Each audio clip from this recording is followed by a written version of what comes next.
when beginning the KiLLs podcast, if I had told you within 10 episodes that most of the country would be in lockdown in some form of another, or quarantine, social distancing practices, you would have thought I was fucking crazy. You still might think I'm crazy, but that's besides the point. Point is, it's fucking crazy times. 2 episodes ago, I started the podcast with a gas mask on, just for shit and giggles. And now the shit's not so giggly and funny, because it's to the point where my state, Maryland, you are required to wear a mask in any essential work facility or any type of public facility, be a store, whatever. And that's for the ones that are actually open. While I know this shit's real, I have friends in fire departments, friends that are nurses, people on the front lines really dealing with this shit. I know it's real, but there is a point of overkill. And if you ask me, the worst thing to do is be touching your face to get this shit, right? So why are we going to make it a law for people to have to be constantly grabbing, touching, and moving something on and off their face while going in and out of places? But I don't know. I ain't a fucking doctor. But as usual, I also believe that common sense, what's right, and truth lies in a common ground, somewhere in the middle. While I do believe this shit is real, I also believe our government's going a little bit far with some of this shit. How things are going to play out, I don't know. Because if I were to say so, you'd think I'm fucking crazy trying to predict shit. As I just preface this podcast with. So, moving on. Message I got today. Yo, dude, you still looking for a Secretive Service shout out? I'd like to type something up for my wife. She's a teacher for disabled and behavioral problem kids. She has more fucking patience in one hand than I do my whole body. She was tested for COVID last week because of the asthma she's been dealing with for the past 10 days. Results came in negative. But I'll be damned if she still didn't volunteer today to give out free meals to the children that get free lunches at school. She's got a heart of gold. They gave away like 300 meals today. That will last for 3 days.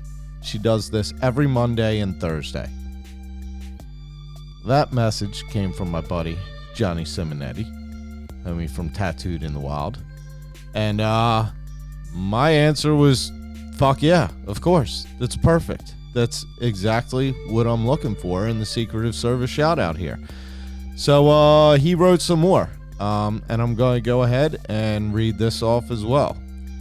Forgive me if I pronounce your name wrong here, sweetheart. Dream of Simonetti. My wife of 20 years has chased her dream of getting a bachelor's degree in childhood development psychology, and after taking 2 years off after her father got sick and developed early onslaught of dementia, she pressed on and received her degree last year. Congrats to her. Nothing stops this woman, and we all have her back. Thank you very much, Johnny Simonetti, and thank you very much to your wife as well for her service, and congrats to her on achieving her degree with her perseverance. And he also sent in another correction. Those 300 meals, it was actually 700. So, of course, my answer to Johnny, yes, this is absolutely perfect. This is what I want for the Secretive Service shout out. Does not have to be military. It can be big. It can be small.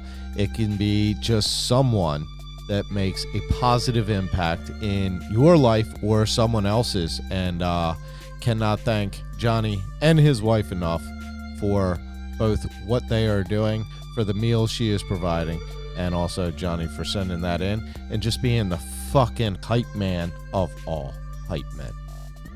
If you've got a Secretive Service shout out that you want to send in, hit me up. KiLLs the Podcast on Instagram or Modern Assassins page. Send it in. We'd love to get them on here. This is what it is about.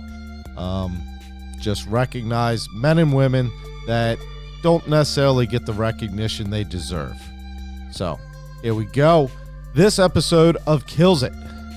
I have a buddy of mine that actually developed that beat that you're grooving to in the background, whether you even noticed it or not. That's some smooth, mellow shit, right? Yeah. That's my buddy, Ryan Bassetti. He is a friend of mine, and he's finally started a little bit of his own media revolution entertainment video. He's done a lot with the audios, done a little bit of filming for me. He's helped Nick Mather and I, Workingclass Outdoorsmen. He's done some recording and videos aboard the power plant. He's just a kick-ass dude. He's been a friend of mine for a long time. He's a fucking goofball, but he's a very smart and articulate dude. And this is probably one of my favorite episodes. Just had a lot of fun doing it. A whole lot of shit talking. Look, if you were offended by name calling, give up now. Do not proceed. Do not fucking pass go. Just stop. Okay? Because we get into it a little bit. A lot of it. Even talks about his boy's mom. Whatever. We're, this is Kills It. And this is another dynamic podcast episode, meaning that when you hear this little sound drop, yeah, you hear that? Yeah. That means there's something cool going on that if you are listening here in podcast land, you are missing. You are missing the visual elements that are plugged in of what's relevant and what we are talking about that you could see if you were watching this on YouTube. So make sure you go to YouTube and subscribe to the Kills It podcast. And I know you don't want to be staring at the screen the whole time. That's why you can just zone out, do your work, do what the fuck you doing. And then when you do hear that, you know, to return your attention back to the screen to see what kind of kick-ass cool shit's going on.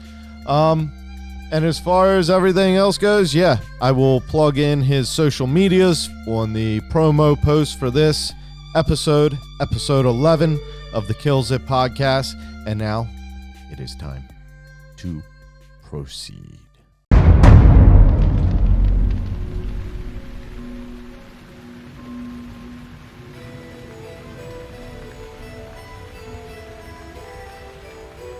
You were born primal. You were born primal. What the fuck's up, y'all? Modern Assassin. Firing off from the farm here in the Free State. Staying COVID-free, away from all you fuckers. Out in the country, out in the sticks, away from the bricks. Times are getting crazy. This episode, I got my buddy over. He's done a lot of help filming, music shit, all kinds of stuff, just kind of helping me out with Modern Assassins and Kills It. And now we're about to get to it. So like I said, shit's getting fucking crazy, ain't it there? Oh yeah, it's wild. Yeah. We're here with my buddy. Next episode, Kills It podcast, Ryan Bassetti. Dude, the best way to describe shit right now is like, it looks like a low-budget horror film. It does. It's crazy. Have you seen Like- the videos of like New York City, empty drone footage? New York City, Philadelphia. It's And- like And the Walking people Dead. you do see, like the makeshift masks and gloves and Oh, yeah. suits and shit people are wearing. Like if you wanted to make like, you could make a cell phone movie right now of like a pandemic. And yeah. you'd have all the props you need in the fucking world already set up. The streets are already empty for you. You know how much they fucking pay to have a street shut down in LA to film? Oh yeah. Like, you could go out and just film some epic shit with your cell phone right now and make a fucking movie. Go to Redner's, go to the grocery store. Zombie apocalypse. Everywhere Well, you look. Cali, I know, well, they just instituted this in 2 counties in Maryland. You got to have a mask. Oh yeah, PG in Montgomery County. Yeah. Yeah, my buddy Chatapiller out there, he bought 20 fucking masks from me. Wow. Because it started out there, $1,000 fine, and he said him and 3 other dudes rolled up into the bank. Oh my god. All wearing my fucking bear skull mask, and he said everybody button. just like froze. Yeah. Teller's reaching underneath the booth. Panic. But dude, it's insane. Everyone has a mask. Yeah. Literally everyone. Yeah.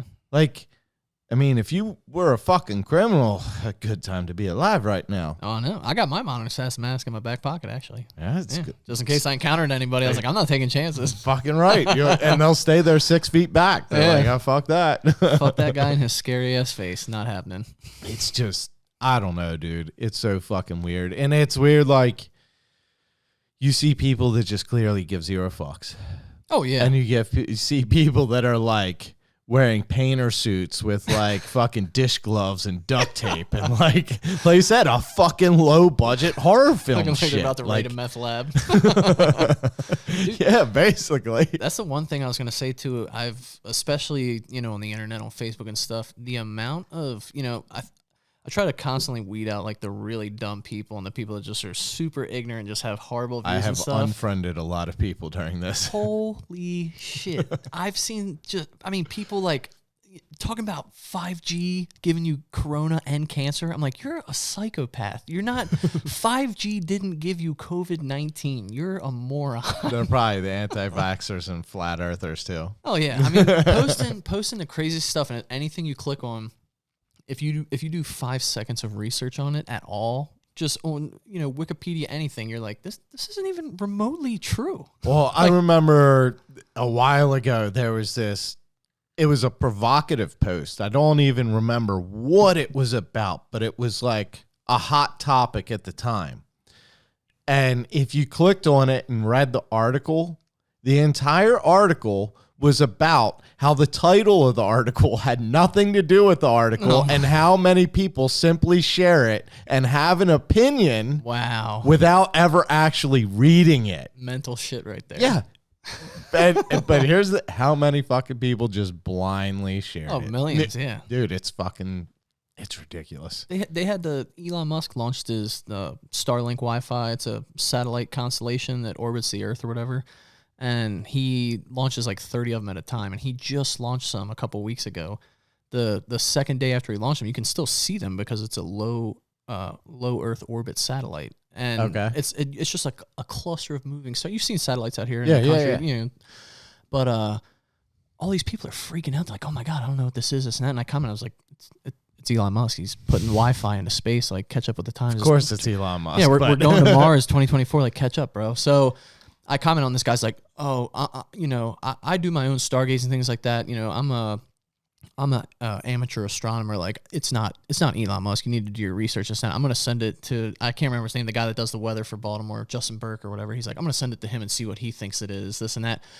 So I put a post on Facebook. I say, guys, it's satellites. Everybody chill, something. And some person's like, oh, satellites are giving people COVID-19. I'm like, no, what is wrong with you? What the fuck? What kind of sense does that make anywhere that you got fucking coronavirus from a satellite that beams Wi-Fi to the Earth? Like, it's just, people blow my mind. I tell you what this is, there's never been a more important time than open communication. Oh, yeah. There is so much shit, especially with me doing a podcast and other people on podcasts and like videos and, whatever else and the other things I'm involved in. There's always some people talking shit, but there's also always people that take completely irrelevant shit that have nothing to do with anything and try to turn it into something. Like, just stirring it in there. Yeah, a guy was just, someone's like, man, this guy's talking shit about you guys, blah, blah, blah. I'm like, I don't think so. Like, I just talked to him fairly recently. Everything's all good. Yeah, there's no way. But, and it was like, apparently that was like the topic of the day. Everyone's fucking talking about, and it's fucking ring around the rosy trying to figure out this and that. I don't fucking play that shit. I literally just sent him a message. I'm like, yo, our names are getting entangled right now. Here's the fucking rumor saying you're talking shit about us. Last time it was us talking shit about you. We cleared the air, like, right, everything. He's like, dude, he's like, it's just fucking people trying to stain my name because he called them out on some illegal shit they were doing. Oh, yeah. Nobody likes getting caught. But it's like, if I had listened to all these fucking people say, oh, they're saying this, they're saying that, blah, blah, blah. Oh, yeah, and let it fester, yeah. Yeah. And then it would become an issue out of fucking nothing. Yeah, hate each other for no reason, just hearsay. Or the other thing, I saw a guy, he posted, hey, is Bass Pro Shop in Hanover still open? First comment, yes. Second comment, no. Third comment, yes. Fourth comment, no, but the online is. Fifth comment, yes, but on-store pickup only. Sixth comment, yes, but only VIP. Oh, my gosh. Dude, why the fuck are you asking some dumb shit like that on Facebook? Call Bass Pro Shop. Thank you. You have a phone, obviously. Now you got 15 comments, and you don't know if any of these motherfuckers are right. Yeah, and here's the thing. Even if the motherfucker was at Bass Pro Shop 4 days ago, and it was open, doesn't mean it is now. So just call, you fuck. Like, God damn. Yeah, you look it up on Google, says may be affected by coronavirus. Hours may have changed. Okay, just call and find out. That's why I really can't take Facebook for very long because I don't know, man.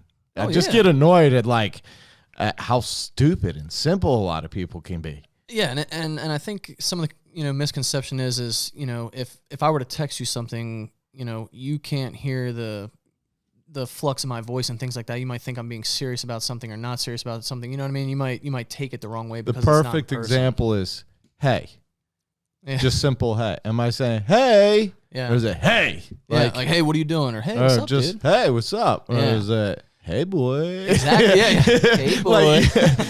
Exactly. You don't what's the inflection? Yeah. Well, fuck. That's why we've graduated to emojis, bro. Yeah. Hieroglyphics in 2020. Yeah, I was just gonna say that. Back to the fucking root of it. Hieroglyphics. But that's the thing, like, you had made a post the other day about the seriousness of the virus and all that stuff, and it is a massive deal, and they're taking all these preemptive measures to make sure that it doesn't become worse than the Spanish flu, because in theory it should be. If we were in 1918 and we weren't social distancing and things like that, and only having essential business open stuff, okay, well, it probably would be more contagious. It would be more deadly. There would be a higher mortality rate and things of that nature. Back then, the virus spread faster than the information of it.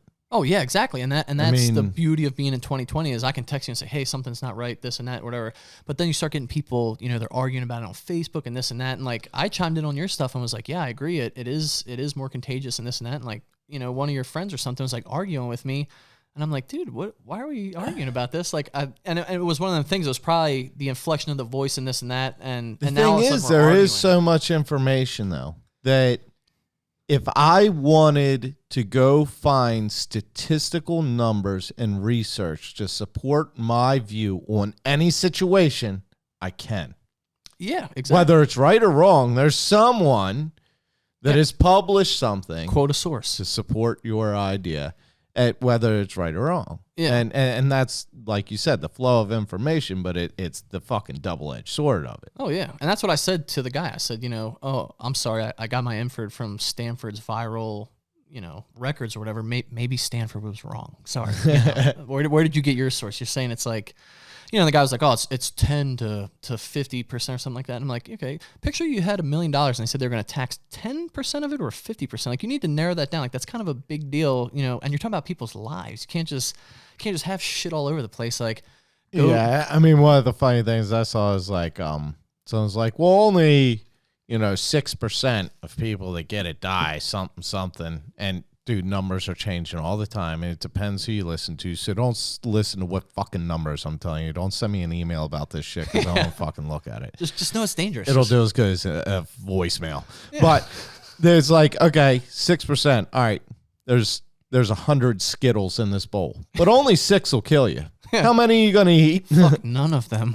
Well, common fucking sense. Once again, when did that shit become so uncommon? Oh my gosh. And it's funny because it's the age, I frequently say there's no excuse for ignorance in the age of information. Anything is at your fingertips. There's encyclopedias of knowledge. You used to have to go to the library and pull all these cards and say, okay, fuck, okay, alphabetical order, okay, this is here. Now I got to walk across the library and get it. Now I'm just like, what is this? Google, bing, and it's on there. The thing that's fucked up, though, is it is the age of information, and you're absolutely right, and I absolutely agree with what you're saying. I'm just kind of playing devil's advocate here with this, because this is true, too, is algorithms. Like, if you only want to look at, or say you research one viewpoint of a situation, it's going to suggest only those viewpoints of the situation. Yeah, what you're looking for. Yeah, so all you're getting is supporting information to your viewpoint. Even if you're doing a relative research, it's not only you that's being kind of filtering toward what you want. There's literally algorithms to do it. Like Facebook. It either wants to make shit that makes you feel good because you want to share it and you want to comment and this and that, or it wants to piss you off. Yeah. Because then you want to comment and talk about it. It doesn't give a fuck about any of the middle road. Yeah. It gives a fuck what sparks you. And the same when you do a Google search. They know which side of the coin you're looking at, and they're just going to keep showing you more of that side of the coin. It's difficult to research, especially when you're not aware of that, or you're not aware that just punching it into Google is always going to give you the right answers. True. And that's the thing, back on the common sense, it's, are you willing to, be diligent enough to look up both sides, to play devil's advocate and say, okay, maybe this doesn't happen. Let me look at the, does 5G give you cancer? Yes, I fucking told you it gives you cancer, bro. It says it right here on fucking Google. It's like, what did you look up? Does it not give you cancer? Like, yeah. Up, and who wrote that? Yeah. Like, who said it? One of my favorite quotes is, if it's published on the internet, it's obviously true and proven fact. And that was a quote by Benjamin Franklin. Oh, my God. And people eat that shit up. They believe it. Like, dude, Benjamin Franklin said it is true. Yeah, dude. I mean, he was a smart motherfucker. He was our first president. Yeah, the internet wasn't around for like 300 years after he existed. I mean, he chopped down the cherry tree. He freed the slaves and then tied the coin to the kite. And, this is all the same guy. Oh my God, dude! There's a guy I know. It has on the subject of Ben Franklin. He's got a famous quote. It's like, there's proof that God loves us because of he invented beer or whatever. There's beer. God loves us and wanted us to be happy. Yes, that's the quote. That's it. So I know this guy. He'll post quotes like that, and he's one of the people. He's like, oh, I have my own business. I'm doing all these cool things, this and that. And it's like he'll post like that quote and then put his name in like 2019 next to it. I'm like, bro, I don't know about you and all your cronies, but I'm not a fucking idiot. And I know Ben Franklin said that. Yes. Like, are you kidding me? What the fuck, dude? Oh, that's part of the internet shit. People just eat that up. And I'm like, just go to Google and type that quote in, and it'll tell you who said it like 15 times over, and it was Ben Franklin. It wasn't this dude. And it's just like, holy smokes, that's fucking retarded. Yeah. People trying to steal shit like that. Like, yeah, I'm like, if you're gonna steal a quote, steal it from a nobody that was trash, not Ben Franklin or like quote Martin like, I had a dream. No, you didn't. Martin Luther had a dream, not you, bro. What the fuck? Oh, man. That'd be like me claiming I wrote a Nirvana song because, like, none of the young hipsters have probably heard it. Yeah, while they're wearing their Nirvana shirt. Dude, I saw, one of the stupid-ass rabbit holes I got into on Facebook videos. It was in public when there actually used to be people in public. Yeah.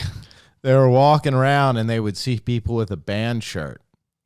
And they would go up, and they would ask them about certain songs that were not done by that band, clearly, yeah. And like ask their opinions and which songs were their favorite and this one or that one, and like it's all false, you know what I mean? And then they'd be like, yeah, actually that's one of my favorites. I keep it as my ringtone, and they play it and it'd be a completely different band, and like, that's my favorite too. Yeah. was like, holy Like, shit. oh, I see you have a Queen shirt on. What do you think about their song Heart Shaped Box? That was pretty good, right? Right? Like, Yeah. oh, dude, yeah, it's banger. Yeah. No, it wasn't. Nirvana wrote that. Fucking Eddie Vedder was the man when he was in Nirvana, remember? Like, And they go out. There's another, and preference what you're saying. There's a video online where people have band shirts on. They go out and they say, "Oh, what do you think about Slayer? Like, name 2 of their songs." And they're like, I can't, dude. I'm sorry. okay. That's kind of a fucked up question though, Yeah. because you could ask me a lot. You could ask me that for several different bands, and I say, I don't know, but I could sing every fucking lyric from song 3. Yeah, they put you on the on this album. Yeah. I could sing that entire fucking album, but I don't know what one song name is. I know what number it is on the CDs. Yeah, and a lot of it's getting put on the spot. They're like, "Oh, Michael Jackson, what's it?" And you're like, Shit. I know Thriller was one, and then you're like thinking like, "Oh shit, I don't fucking know, dude." Dude, MJ. I heard some MJ not long ago. I love Little Michael. Gotta fucking jam out when you hear it, dude. Yeah. Oh yeah. That's the best is when you're in a store. Like I shop at Ross because I'm a cheap fuck. But you go, I'm in Ross, and all of a sudden I hear Little Michael on the radio, and I'll say out loud, I love Little Michael. And these motherfuckers are looking at me like, what is this big bearded fuck? Like what the fuck? Like the darker version of Michael before he bleached his skin and all that. Like, is Ross where you picked up that T-shirt? Actually, this T-shirt is my great friend TJ Engel. It's his mother's face. And I believe this is her high school portrait. I'm dead ass. I think this is out of the yearbook. You have T Jizzle's mom's yearbook picture on a shirt. Yeah. And Liz hand etched that on there. I thought she paid to get that on. She's like, no, I did it. This is my birthday gift for turning 31. It was great. Yeah.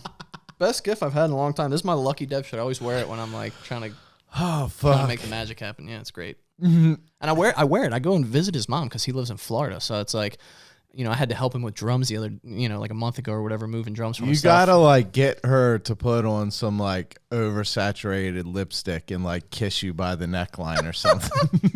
Oh my god! I want to get a picture of her and I together in it, and it was like a huge hit in their family. There's a picture of TJ up at Falling Branch up in Falling Grove or Street or wherever that is up there. The brewery. The brewery, yeah. Okay. And he had come up from Florida, and my buddy Dean come up from Florida, and we're all hanging out, and there's a picture of us like hugging each other with the shirt on, and I'm like spreading it like this. And his dad's a great guy. He got like a huge chuckle out of it, and they're like sending it through, they have a family group text of all the in-laws and cousins and everything else. And apparently this is like a massive hit, and it's like, oh yeah, Uncle whoever wants one of these shirts now. Like, oh, Big T thought this was so funny. See, I always make sure I wear it when I go over the house. Still haven't worn it around his dad though yet. I was kind of sketched. I was like, I don't know how it's gonna go. Yeah, that may be a little much. Fucking T Jizzle. How's that little fucker doing? I know you talked to him. You've been closed up in pandemic, so I know you've been playing Xbox or PlayStation with that little Gaming shit all hard the time. every day. Yeah. Well, he actually just got his wisdom teeth pulled, so he's been home just hammer gaming, getting stuff in because he's sitting out of work. Sounds fucking stupid. Oh, he's like, I can barely open my mouth, dude.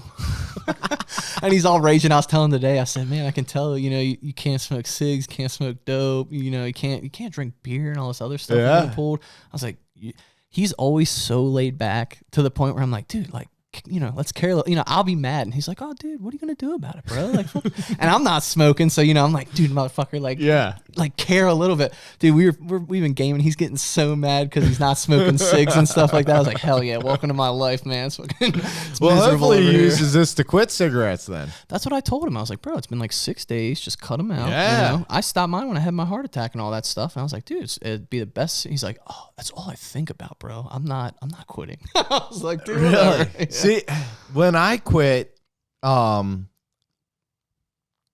cold turkey. Yeah, same. I woke up and I was like, holy shit, I'm 28 years old. I'm not even 30, and I've been smoking half my life. This is gross as fuck. Yeah, it's intense. And I literally just didn't pick up a cigarette again. And I remember like how I quit was I bought a pack. I bought a whole pack and I set it in my cup holders. Like if I need a cigarette that bad, there's one right there. I can grab it. But it took the thought of cigarette out of my mind. Yeah, because you had it on deck. Because it's right there if I need it. You never want a cigarette more than after you smoke your last one. Yeah. That's when you think about them the most. But that's something you've had to take into consideration you've had 1 heart attack, 2 heart attacks, how many surgeries, some fucked up shit. Yeah, 2 heart attacks and a heart surgery down at Johns Hopkins. Yeah, Jesus. I smoked my last one. They're wheeling me in. I like came to and they're wheeling me in the hospital. I was like, oh fuck no. And I'm reaching. I fucking start dragging on. I mean, I took like 2 or 3 like hard drags off because they're like, sir, you can't. I'm like, oh fuck it. I'm dragging hard. I'm like, all right, let's go in because I knew that was going to be the last time. Yeah. And I honestly only did it but because... that's not what caused it. Oh, no. Yeah, it was genetic stuff, problems. and I touched a horse fence way back in the one down at Assateague Island. It's like as thick as your pinky, but they crank it way up in the winter to like drop horses. They're like, nah, like you're not going on the beach because nobody's down there to watch it. And in the summer, they have it turned down because little kids will grab it and stuff like that. So like you. Yeah, like me. But, dude, it's so strong. I grabbed it. It knocked the snot out of my nose. And I thought that I screamed, and I like kind of like woke up on the ground. I was like, did I yell? And they're like, what? No, dude, you just were like, and fell over. And dude, it felt like somebody hit me with a fucking baseball bat right across my chest, dude. Like, knocked my ass all the way down. I remember one of my worst entanglements with an electric fence. I was young. It was probably the first year I had my shotgun. I was squirrel hunting, so I was probably like 10. Wow. And I was, laying on my back going underneath of an electric fence. And my barrel and my gun went above it. So now I'm holding this gun that's touching the electric fence and it's zapping me, and I'm trying to let go of the gun, but it's laying on top of me. Oh my so God. it's just like seesawing from one side of me to the other, shocking me as I'm like stuck under the fence. At least I was smart and I was taught proper, and my grandfather, it's not like I was just completely out there by myself. I went out on my own direction, but I was smart enough and I was instructed that where the gun wasn't loaded and shit and everything. So, you never climb a tree or cross a fence or anything with a loaded gun. And, I was smart about that. That shit was beat into my fuck. Exactly. That's exactly why. Yeah. And that shit was beat into me as a kid. Wow. And that was that one time. That was going to be my first question to you because I was like, I know you fucking know better because I just did the hunter safety course. I'm like, did you unload it before you cross the fence? Yep. See, and I actually took my hunter safety course when I was 9 or 10 years old, and my card, wherever the fuck it is, still says on it, like, not valid till he turns 12. Wow. That's a gem. Yeah, because I did it early. Yeah.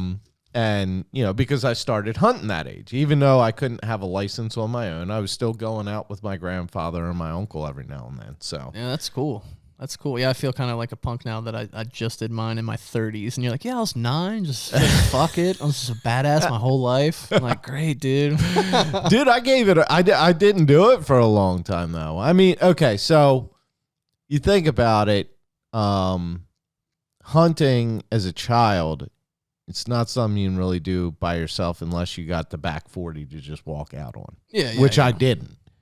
So it was if my uncle or my grandfather was going somewhere and they took me, whatever. But fishing, fucking grab a rod and my skateboard and my bike and whatever and fucking go down a local creek, a little farm pond. Going down the creek, I'll be back. Yep.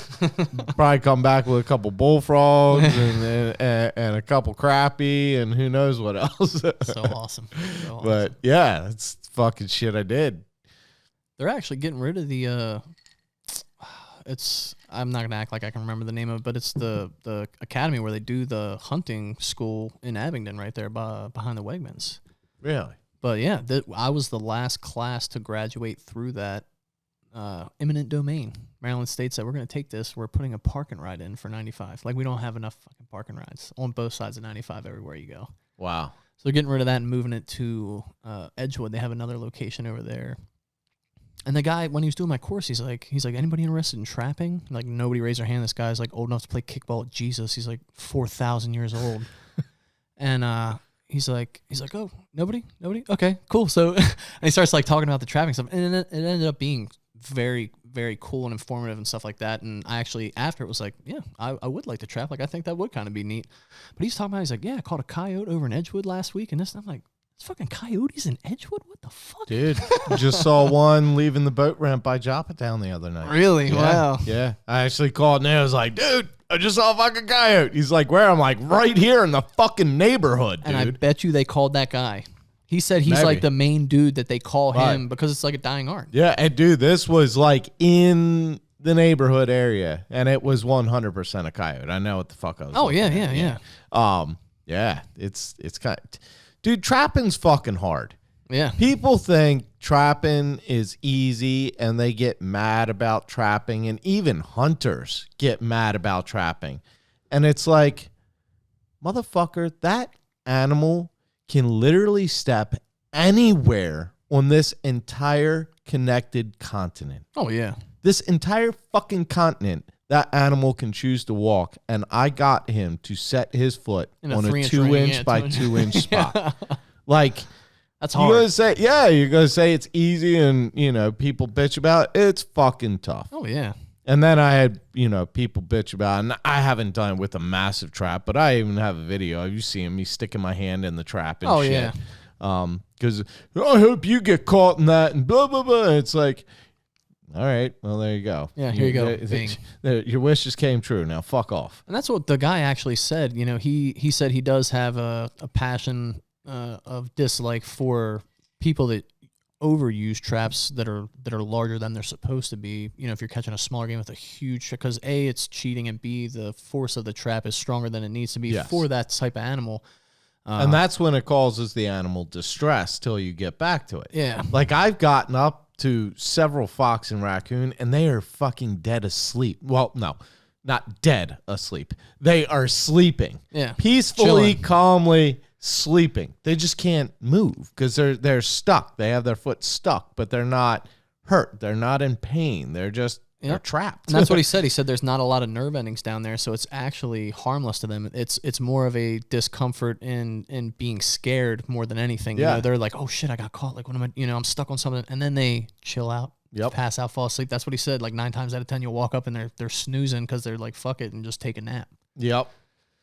So, but yeah, it's pretty cool. I thought that was That's cool. I mean, good thing you didn't wait. Oh yeah. Think about how many people could potentially be signing up for hunting courses right now for the future. Yep. I mean, one thing I actually really want to do, and I should venture out and get a little bit of supplies for and do it now before it is too late, is start planting some seedlings. I mean, I would like to have a little bit of a garden, even if it's just some fresh peppers for myself, just something simple, like provide a little bit of sustenance for yourself. That's what I'm doing now is potatoes and basil. So I make pizzas every Friday. Yeah. So oh yeah, fresh dude, basil I've farm. been seeing that. You make the fucking dough and everything. Oh yeah, right? from scratch, dough, sauce, everything. It's fucking tits. I've been self-immersed in. I mean, to a psychotic point, to where if I was looking up anything else, you'd be like, what the fuck is wrong with you? You know what I mean? Even maybe for the pizzas, but I mean, because of the quarantine, there's nothing to do. You know what I mean? You've been out of work. Yeah, you can. Yeah, been laid off. You can only do so much yard And work. that's what one of the things I was getting at before that we kind of got off is you've had to be particularly careful because, like myself, I'll use myself as an example. I personally am not that worried about getting it. Yeah. I'm healthy. I'm strong. I'm pretty sure I'd be okay. I'm worried about who I would pass it to. Yeah. And that's why I'm being very careful. Because I tell you right now, if my father got it, he probably ain't going to make it. Oh, yeah. And how would you live with yourself if you got him sick by being dumb? Especially if it was me being careless. Exactly. You having 2 open heart surgeries, or 2 heart attacks, 2 heart and attacks, an open heart surgery. Yeah, it wasn't open. It was invasive. They went in through my groin down by the hammer. They just went and fished it all. It was crazy. Science. Yeah. But yeah, still. Either way. Yeah. High risk. You'd kind of, high risk. Yeah. And I have trouble breathing. I was actually seeking out to see a respiratory therapist before all this popped off. And I didn't because I'm in the union and you got to work a certain amount of hours. You don't get healthcare and this and that. Well, my healthcare just ended because of all the crap going on and everything. And it was like, shit, now I can't go to the doctors. Then it's like, oh, by the way, there's this disease and it affects your respiratory system. I'm like, fuck. Like, I'm really fucked. You know what I mean? And now you don't want to go to a doctor. Yeah, now I don't want to go. Fuck that. I'm not going to no doctor. And it's kind of shitty, you know, they're like, oh, we need people to donate blood, this and that and stuff. I'm like, you know how many motherfuckers are going in there right now? Like, I'll let other people donate, you know, like I donate when shit's not going on, and maybe I'll donate now if they came on again and we're like, man, we're really fucking low. You know, I'm all about doing that's why I'm growing my hair long. I'm trying to donate it to Wigs for Kids or whatever. No shit. Know? I'm not just a hippie just because, you know what I mean? Like, I thought you were just being a lazy fuck since you ain't been working. You just letting the hair grow, drinking whiskey, making pizza, and fucking playing video games with TJ and Skyping with TJ's mom. Yeah. God, I love Deb. But no, I still can't believe you have TJ's mom on a t-shirt. Dude, she's hot. Look at that. She's smoking. What is that from? I'm not even going to guess the year. She'll beat my ass. Yeah. I don't even know her, and I'm scared. A sweet lady. But yeah, she's smoking hot back in the day. I mean, she's still, she still got it. I give it to her. I'll be TJ's stepdad. And it's even funnier that your girlfriend stitched in the little Cupid heart and arrow on the side she of it. made it for me. And TJ's girlfriend went 007 sneaking through the house getting this photo to give to Liz so she could make the fucking shirt, bro. Yeah, girlfriends, they'll get you. They'll double cross you. Well, you're an artistic fucker. You're articulate. You make some cool shit. Be it audio, some of the video editing you've done, which had you ever done video editing with your band or anything, or just once you started bow fishing and fucking off with me?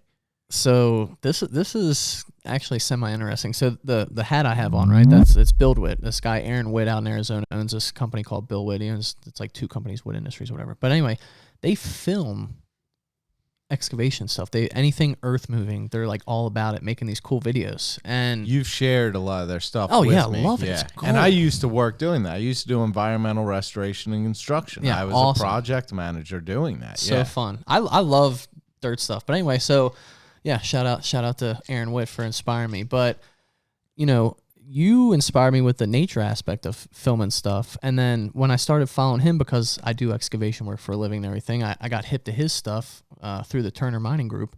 He did work for them.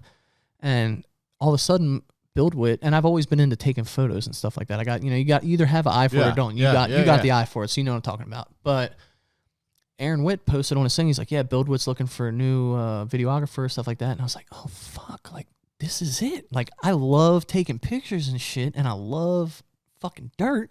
This motherfucker's hiring somebody to take pictures of dirt. Like, what the fuck? And mix it with music. But I looked into it, and I was like, I don't have any fucking video editing experience. I don't have any, I'd never done anything like that. But I was like, it can't be that hard. And no shun to people that do videography stuff or whatever. But I'm like, if you can take nice ass pictures, it's just a moving picture. Just fucking film it. So I felt like I couldn't apply for that job because I was like, damn, this is like my dream job. This is cool as shit. And I felt like I couldn't apply for it because I was like, I have zero editing experience. Faking it till you made it, which if you did. I've done my whole fucking life. It's awesome. Just do it. Just fucking do it. You can do anything you want, dude. You just put your mind to it, fake it till you. I've been a home inspector. But dude, you are a hustler though. I mean, if you're gonna do it, you don't just like. Oh yeah, you got to do it to the fuck. Yeah. Yeah, you fucking do it. Yeah, if you're gonna fake it, you better fucking fake it, bro. You're gonna call the fuck out because it's fake it till you make it quick. Yeah, it's not fake it till you maybe make it. Like, you have to fucking make it. There is no ifs. I watched videos of and a haul truck, an end dump for excavation. Pretty simple thing to do. I've never been in one. They're fucking like 110,000 pounds fully loaded. They're taller than tractor trailers, and they're like, yeah, you're gonna run this tomorrow. I'm like, what the fuck? I don't even, and I skipped through the apprentice program, everything. Union guys will hate that shit, fuck them. But you can buy your card and get in, or you can do the 3-year program to train. I'm out there running fucking, big dog dozers and shit. I never even been in a mother. I'm on YouTube watching controls to run cat. I bought my key off of Amazon. I was like, fuck it. And we do big federal gigs and stuff. It's like you could kill somebody at any moment. We're doing dangerous ass shit. Yeah. And it's not little boy shit. It's big boy toys and stuff. So, but I got in that. But anyway, I'm getting off track. But so just love doing all that stuff, fake it till you make it. And I was like, I don't think I could apply for this. I was like, so I need some experience. And then you were always filming your stuff, doing the self-filming and all that shit. And I was like, man, that's so cool, you know, blah, blah, blah. And I was like, I got on the fucking boat and I was like, dude, there's lights everywhere. I'm like, this is cool as fuck. You know, like. And you have the eye too, like for videography and photography, because it's like, it's all about light and angles. Oh, yeah. Yeah. Yeah. You got to see it. And that was the thing, like, you know, you just put out the one video on YouTube or whatever. And, a lot of that was filmed by you. Yeah. And I could tell. I was watching. I was like, damn, some of this is pretty cool. And then it got to like this point and it's like hanging with the bow and there's like seaweed hanging off the broadhead and shit. I'm like, I fucking filmed that. That was me. Like, I know that was me because that's cool as shit. It was, yeah. But you got to have an eye for that. I mean, a normal person would be like, oh, like, dude, pick that seaweed off your thing so I can take the picture. No, fuck that. That's what makes it cool. You just shot that in the water and hit seaweed and pulled it back out. Yeah, you know, and shooting it's like fish or sitting whatever. there fluttering. And then the way I the timed light. it where it was say it's about to go down and the video's going down there. Like it just, that little clip, something that may have never been used or seemed insignificant, made a fucking like high impact point in that film. Exactly. And it's a colossal thought process behind that is also at the same time for somebody like you or myself, it's just instant. You're like, oh, that's it right there. Where somebody else might not get it, or they might, and it just takes forever to get to that point. You're like, oh no, this is it. We're going to take this B footage, make it A footage. We're going to put music with it. We're going to make it go down because it says down, and we're going to put it, and you match it with the audio. And then the next thing you know, you're like, fuck, man, this thing is banging. Right when it says, this is our house, it's the first time Nick drops a fish on the floor right by the Workingclass Outdoorsmen logo. Yeah. It's like when I'm getting ready to edit something, the hardest part for me is finding the audio. Finding audio that, one, I want to work with and has me energized and whatever. The other thing is finding quality audio that is royalty-free or stuff you can somewhat, that I can use. And I don't mind paying like something small, but it's like I'm not making any money off any of this shit, so it's hard for me to pay for anything. But if it's good enough. When I hear the right song, I see the video in my fucking head. Like, as you're hearing see that's when this is going to happen. Oh, right here, I'm going to do that fade. Oh, I'm going to make this happen right here. And I see the video play out in my fucking head before I even sit down with the footage to make it happen. Yeah. Now, vice versa, audio, I can't fucking do it. I mean, maybe if I spend enough hours on YouTube College, or if I sat down with you and you showed me, okay, this is how you introduce this loop and then this and that, I could probably do it. But dude, I had like, this idea in my head that I was trying to convey to you. Fuck my whole life up. So that song will be plugged. Fuck it right now, fuckers. Wow. You're going to hear that shit. It's going to start playing in the background. But it'll have played in the intro of this podcast as well. Yeah. But that was, I don't know, how many different things do you think you had sent me at that point? Fucking probably like 15 or 20. I don't know. That was quite that many. Maybe not. But up until that point, I mean, it felt like that because most of the shit I was making from just straight scratch, like just going in raw, getting the keyboard out and like bing, bing, bing, like, yeah, fuck this. Went through like 8,000 different fucking sounds on the thing. I'm like, okay, that sounds cool. And I sent to you like, not really, bro. I don't know. Like, motherfucker, I just did this for like 8 hours. I mean, and the thing is, a lot of them are dope as fuck. Bangers. They're dope as fuck. It's just not exactly what I had kind of been looking for what I was looking to try to do with it. Yeah, and you got your own vision of what you know you want. I'm not in your head, so I'm just kind of winging it, faking it till I make it. You know? Yeah, right? But it's kind of crazy. Like I said, I had that idea in my head, and I couldn't bring it out, but you started pushing together all kinds of different shit. Weird shit. Do you remember the title of this one? Oh, this one right now? Yeah. I don't know. You have funny names for all of them. That one was Remus Creepwalker. Oh, Remus Creepwalker, bro. Yeah, Remus Creepwalker. That was the one my brother, he was like, yo, he didn't like Remus Creepwalker. I was like, no. All right. Like, he might have liked it, but he Play it again. He didn't want to use it.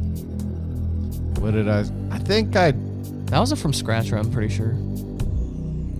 And that's the same thing. It's 3 keys. Same thing as the one I made you this new one. You know, it's just different. And it's real bassy.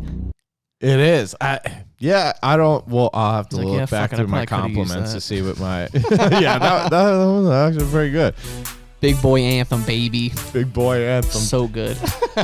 My comment just to let us know how Ryan and I thought. I'm like, yeah, I'm pretty sure I heard this on your mom's 80s jazzercise video before. That hurt my soul. Dude, it says KiLLs It Podcast. It is. Dude, I thought it it was is dope. gold. This is. It is.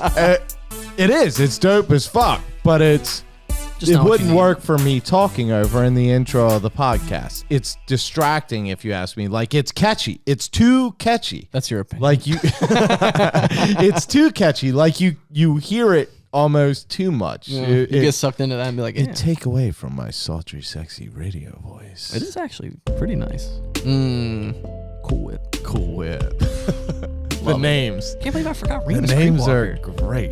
TJ calls me Uncle Remus. That's like my creepy uncle name. Reverend Uncle Remus gets creepier and creepier. Yeah, this is a nice creepy one. This with one I piano. did like, dude. I think that was my. I was like, dude, this is the perfect pace and all, but the piano is a little much. Bring up the bass. And I should have just remixed it. Instead, I was like, fuck it, I'll make a new one. I think that's what I said. And I'm like, if that makes sense, and you're like, what in the actual fuck? Yeah. So I guess it did make sense. Not what when I I was read trying it. to It say. was probably like 2 in the morning. All right, we're gonna get to another one here. See what we got next. Man, you did send me a lot of them. Doom, doom, doom, doom. Is this one you just made up, or does this have a name? I don't know. Does it have? Did I send the name with that? I don't know. I don't know. Motherfucker.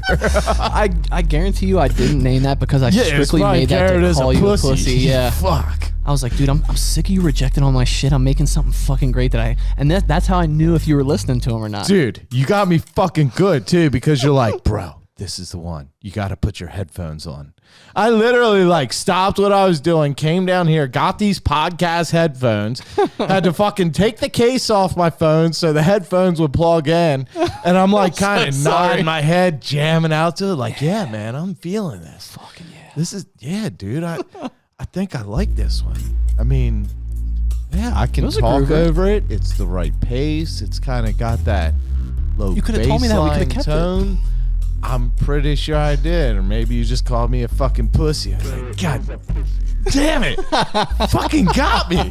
Bastard. It was so yeah. I got Garrett 1, Garrett 2, Big Boy Anthem, Sauce Boss. I bet you that's what that is. Sauce Boss. Sauce Boss. Cool Whip, Remus Creepwalker, Hurricane, Mayonnaise, Moving Mind 1, 2, and 3. Hurricane Mayonnaise. Let's see what. No, Hurricane is one, Mayonnaise is the other. Oh, okay. 2 separate songs. Let's see what this one is. Oh yeah. Oh, I said I was digging the beginning of this one when it's low pitch, but That was then tight. it got too high too fast. Yeah, dude, I like this one. Boom. This would actually be a good one for like drone footage. I don't know why. Ooh. Like I'm feeling That's like it. a slow lift up of the drone and then that boom, boom, boom, boom. See, and that's what we're talking about. Yeah, you see the shit, and you feel it, you see it. I remember that one because you said, yeah, I liked it when it was really quiet. I'm like, what the fuck does that mean? You liked it when it was quiet? Fuck you. Yeah, I liked it before I turned it up, and I was like, yeah, fuck this. Oh fuck. Yeah, I told my brother Jacob that. I said, No, I said when it was lower pitch, not man. quiet, but yeah, I told him, I you're said, just pissed off at that point. Like, You this didn't use it. motherfucker is too goddamn quiet. yeah, it's like 2 a.m. My brother's putting dishes in the dishwasher because he's like midnight munchies and stuff. I'm like, bro, he said he liked it when it was quiet. He's like, what the fuck does that mean? It's like, yeah, fuck him. I'm making one that says he's a pussy. Oh, dude, you got me so good. That was I need to make more like that, little Easter eggs. it was fucking good, dude. Like, cause it was late, like you said, it was late. I was keeping you up, fucking working on this shit, and then the way you sold it with, dude, you gotta get the headphones. This is the one. You gotta feel the bass. I think it's got it. And I'm literally like, got the headphones on. I'm bobbing my head, like, yeah, I can feel this. This might work. Garrett is a pussy. Fuck. Bitch. That's got like 7 layers of vocals on it. When I was like into that one too. I'm like, he's gonna Of course hear it it. was. Just a minute. The one to be a dick, you got to go in deep with. Yeah, I got like 4 vocal tracks with 8 effects on it, and the FX turned all the way up. I'm like, yeah, this is the one. Oh, it got me pretty good. I'm gonna have to use that somewhere just for the fun of it. Yeah, just use it. It's yours. What was that use. one called again? Big Boy something? No, Big that Boy wasn't. Anthem? That wasn't Big Boy Anthem. Gosh, I don't know. Oh, that was the Jazzercise one. Yeah. Big Boy Anthem is the Jazzercise. But yeah, like you were saying, like you picture the drone footage on the one in that. There's so many times where we've been fishing and stuff, and that's the thing. Like we'll go out bow fishing. I'll shoot like 2 fish. I could shoot. I mean, maybe not because I'm not that good, but I could shoot like 100 of them. We shot 113 one night. That was pretty fucking cool. With Funk. God, I love him, Funk. Yeah, I was like, I'm trying to brain for it. We have the same fucking name, and I forgot his name. And the funniest thing is I never since I met him when we were 4. Wow. I've never called him anything but Funk or Funky. Yeah, so awesome. And that night, for some reason, I just kept calling him Ryan. We're both Now like, that there's another Ryan on the boat, I call him Ryan for some fucking stupid reason the whole night. Yeah, we shot 113 with him. But yes, anyway. We had 113 in the boat.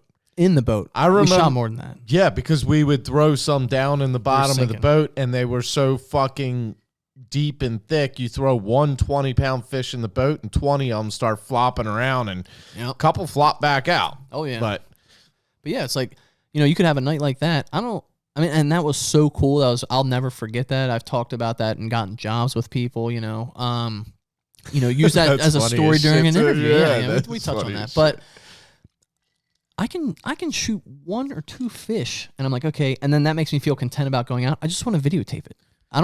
And I love it. I love doing it. It's not that I don't care about it. I just want to so strongly film things and do the art aspect of it because it's just so sick. See, that's the way I feel about it. The things that I do, the hunting, the fishing, everything, to me, they're so badass and so much fun, and I enjoy the experience of it so much. You want to share it. That's why I want to share it.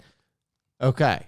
Now, how do I do it in a cool, creative way that is fun to me, fun to the viewer? Yep. You know what I mean? Like content overload. Dude, that's my big fault. I have so much content that I just don't have out yet. Pump because it out, dude. You know how I am. I'm fucking picky about my shit. You just worked with me on this fucking song. I have a vision and I want it right. And I don't, I'm not just going to have like some GoPro clips randomly sequenced to a song that's popular on the radio at the moment. Yeah. If I wanted to do that, dude, I could content overload in no time. Yeah. But I look at my videos as more of, some of them are documentaries, some of them are told through music, some of them are cinematic, some of them are crazy. But either way, it's always like it's a piece of art to me by the time I'm done. Yeah, and I honestly, that's a one huge thing. When I first started hanging out with you, that was like one of the big things too that I thought before all the editing and all that bullshit. I was like, dude, like this guy's cool. It would be cool to make like a documentary style video about this dude. Like he's just a badass bro. And that was like when I first met you and my cousin Cole introduced us or whatever. And that's something that you personally wouldn't be able to do because you do the self-film stuff, and you can't make a documentary about yourself. You know what I mean? Yeah. And I mean, ever since we started hanging out, it's like anything we're pulling out of the driveway with the boat and shit. I'm like, dude, this would look sick as fuck with a drone flyby. Like we'll get we'll get the loading the shit up, we'll get him pulling out. I'll make him turn all the lights on this road here because we're not gonna get, we're out in the fucking you already sticks. see it before it happens. Yeah. You can see it. Got you rolling down this road with all the lights on that motherfucker. That would look sick as shit. Even though that's not how you take it down the road. Yeah. But nobody's got to know that. It would just look cool as fuck in a documentary type vibe. And then you see it getting unloaded off there. There's so much awesome shit to be told, and that would literally be perfect for like a Netflix docuseries or something, or just a one run documentary film, like an hour and a half vibe or something like that. Well, and like people would watch it. You remember the night we shot the 113 fish? First, we derailed a bow. Oh yeah. We almost sunk the fucking boat twice.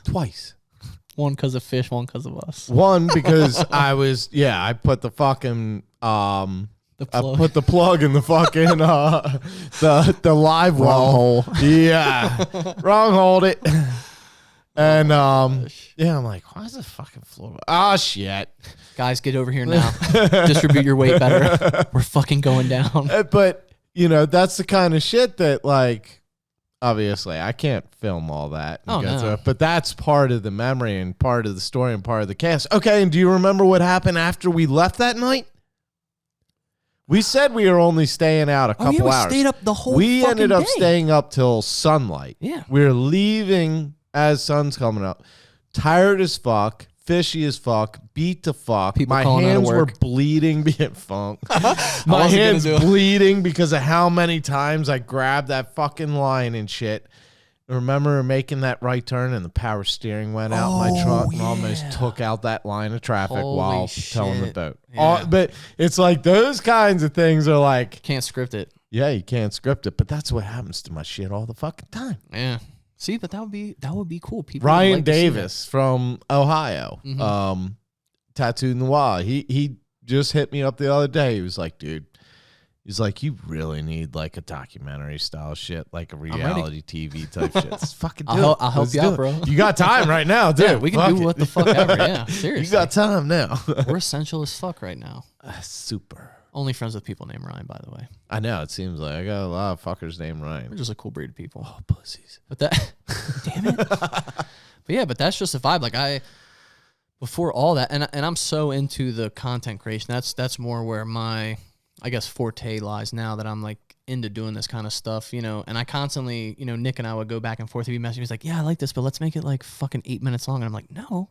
And I'm like, we got to make it like 30 seconds long. And he wants this cool, like super long. He's like, yeah, dude, this is it. Make it 3 minutes, 5 minutes, 8. Like, I need something longer to share. I'm like, no, we gotta crunch it down. And I don't fucking know. That's just my opinion. You know what I mean? We both got our own opinions for different reasons and stuff like that. But I'm just like, dude, you gotta cram content down their throat. Fuck 8 minutes. If you got 8 minutes of cool shit, that's fucking 8 months of content you can release once a month in between the weekly bullshit. How many people have an 8 minute attention span anymore? True. And on YouTube for ad money and stuff, it needs to be over, I think, like 10 minutes. So a lot of YouTube videos, if you notice, they're 12 minutes. Really? Yeah. Okay. For ad, keep that in mind while you're doing your shit. I mean, most of my videos do come out about that long, like my hunting stories, because I use it to tell a full story. Yeah. That which keeps to you me, engaged. Yeah, that and to me, if I wanted to make a video for nothing but viewership, it would be cut in less than half of that.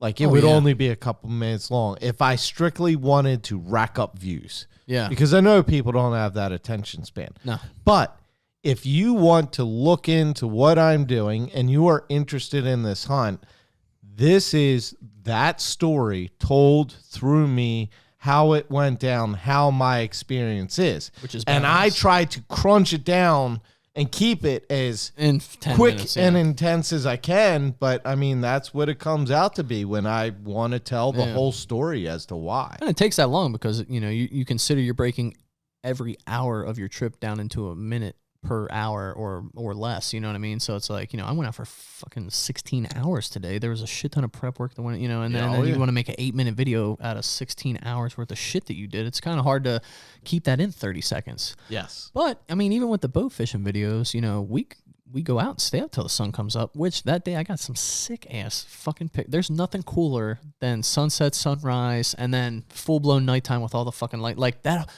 whole thing just screams like, please fucking film me. Dude, some of my favorite pics of yours were, you remember the morning it was super heavy fog when we went out rock fishing and shooting rays? And when the sun came up by the lighthouse, Yes. the fog was just so heavy. And dude, some of them photos you got that morning, like even of the ones of me driving the boat Yeah, you're like against that pointing out gray into the fog. Yeah, it's like sick. just like an endless abyss. Like, so sick. yes, them photos look so There's good. one too. Correct me if Ryan I'm wrong. Davis from Maryland. Mm-hmm. A lot of the pictures I've been sharing recently on Instagram, he got them a night out with us. Oh He's yeah, a that fu- dude's sick. I checked his shit out. He's a nice. dude. And that He's got the mallard eye. he got in right in front of the fucking American flag and Sick. shit. Yeah. Yeah, See, he gets it.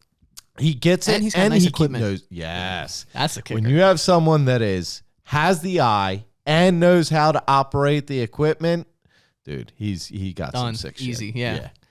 And that's the issue with me is a lot of my stuff, you know, I'll use your camera or your drone and shit like that. And I'm trying to save to buy a house right now, so I haven't pulled the trigger. You know, I want to buy a $4,000 drone or you know, they have one in New York City. We were there. It's like $16,000. Oh my God, you sent me a Snapchat of that thing. Yeah, like, what's the flight time? He's like, oh, it's like 2 hours. I was like, what the fuck? You know what shit I could do if I could fly for 2 hours, Right. bro? Like, God damn. And it could probably carry my boat. Like, Oh, yeah.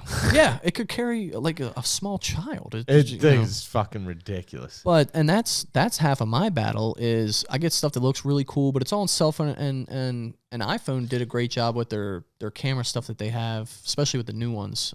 It's pretty elite, but then when you try to blow it up on a computer, it's not as great. But if you're watching it on a cell phone, it's fine because that's what it was taken on and stuff. But it gets to a point where, I mean, you have to have nice shit to make nice shit. So, you know, you can only paint a pig so much, you know, to make it look pretty or whatever. It's still a pig, and that's kind of how only I feel. polish a turd so far.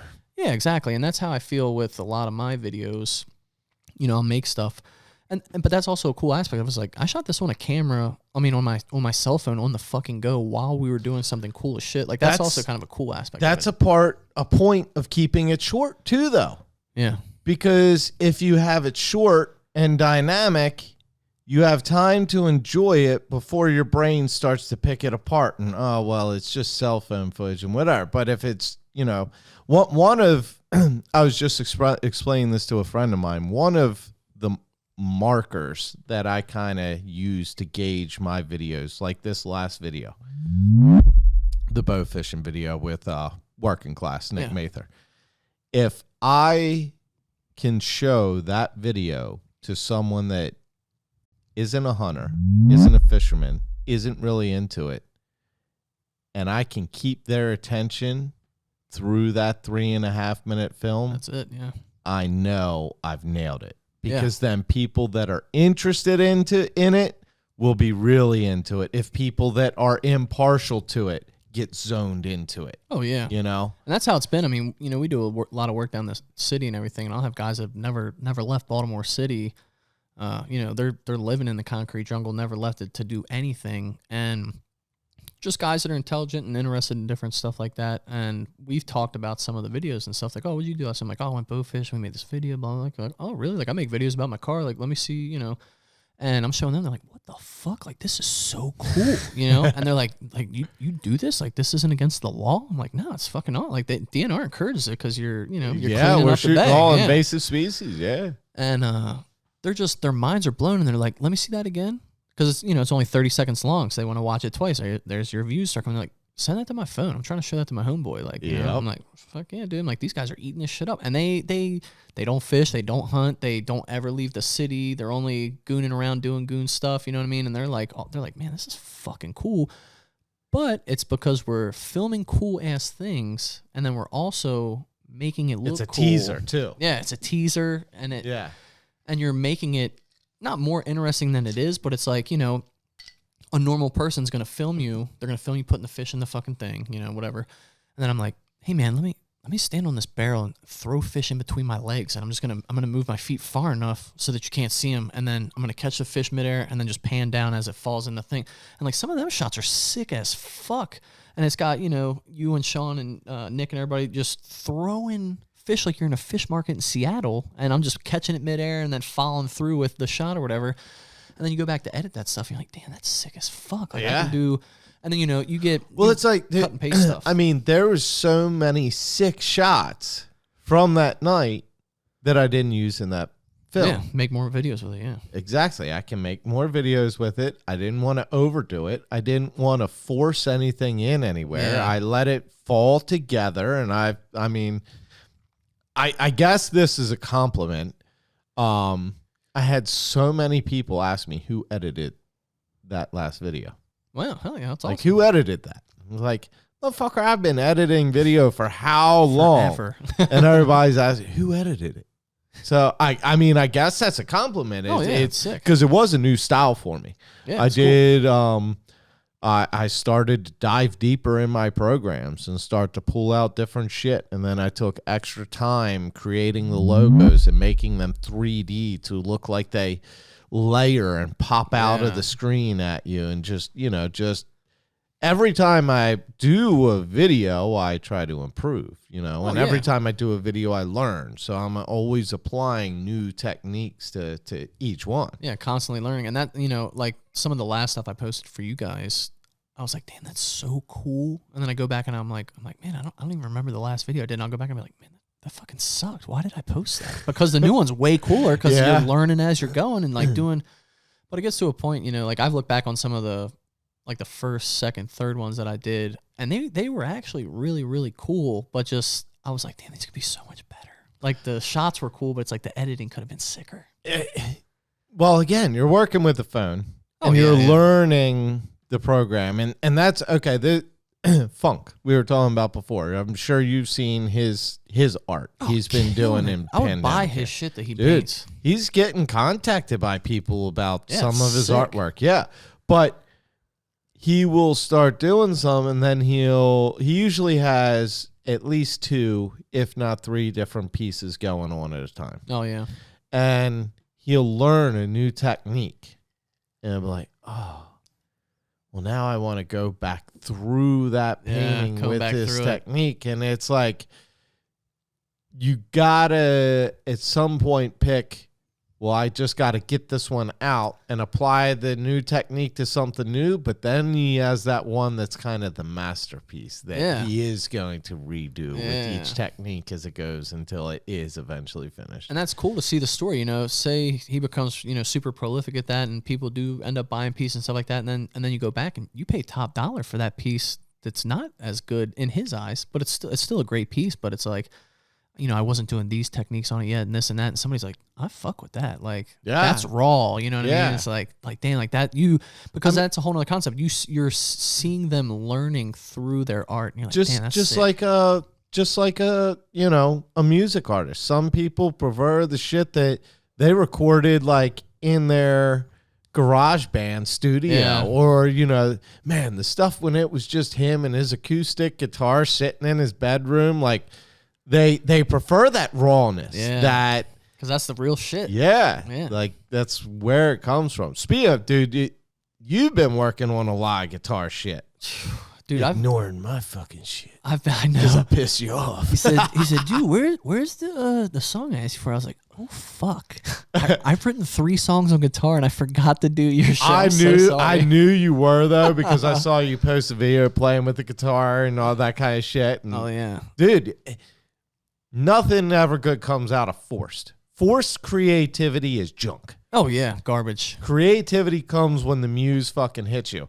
You had how many days where you're like, God, I wish I had something to fucking do. I'm stuck in quarantine. I'm fucking thinking about TJ's mom while playing Call of Duty on PlayStation with TJ. I was going to leave that out just in case Liz listened, but she knows what's up. She knows she's second place. Just like you're second place to Brick. It's all good. Oh, God, you're so right. You're so right. Not even kidding at all. But you had all that time where it's like you're kind of whatever, but then the fucking muse hit you and you're like, dude, I've only slept 2 hours a night for 4 fucking days just cranking out music. And that's exactly what happened. I've been playing guitar so long, I could do it in my sleep. My fingers are so calloused and hardened or whatever from the years of playing. My hands are sore to the bone on my fingertips from playing. And, people that play guitar, like, it doesn't affect you after a while. When you're first learning shit, it hurts and everything. When you play guitar for years, you don't even notice. Your fingers don't even really look calloused anymore. They're just hard and you don't really notice it and stuff. And, I mean, they're sore right now as I touch them to the bone. I literally, especially because I haven't been seeing Liz in the quarantine or anything, I sleep with the guitar in my bed. And half the time, I literally, I'll wake up at 3 a.m. and just, sit up and be like, the first and last thing I touch with the rise and set of the sun every single day is that guitar in quarantine lately because, like you're saying, the music just kind of hits you and everything. The last one I sent you, it was like a little diddle. We were playing GTA at 2:30, 3 o'clock in the morning, and I was piddling on the guitar in between loading screens or something. And I'm and I always jokingly tell people you can literally make a song about anything. Yeah. And the loading screen wouldn't stop loading, and my brother's getting all pissed. He's like, "Dude, fuck this! I'm gonna log out." I'm like, "Fuck!" I'm gonna write a song about the loading screen. Wrote the song in 5 fucking seconds, because it was meaningless, and I'm singing about the loading screen just spinning this black circle or whatever. I was like, damn, that melody was pretty sick about the loading screen. I was like, hey, I'll be right back. And I just straight muted my mic and sat down. I'm like playing. And I was thinking, I was like, damn, I'm like, this is pretty sick. I was like, fuck it. I'm like, what can I write about right now? I'm like, and I'm thinking. I'm like, fuck it, I'll write about like my heart attack thing, you know, just kind of, and it's called The Other Side. And it says like, you know, I'm not afraid of anything because I've seen the other side and this and that.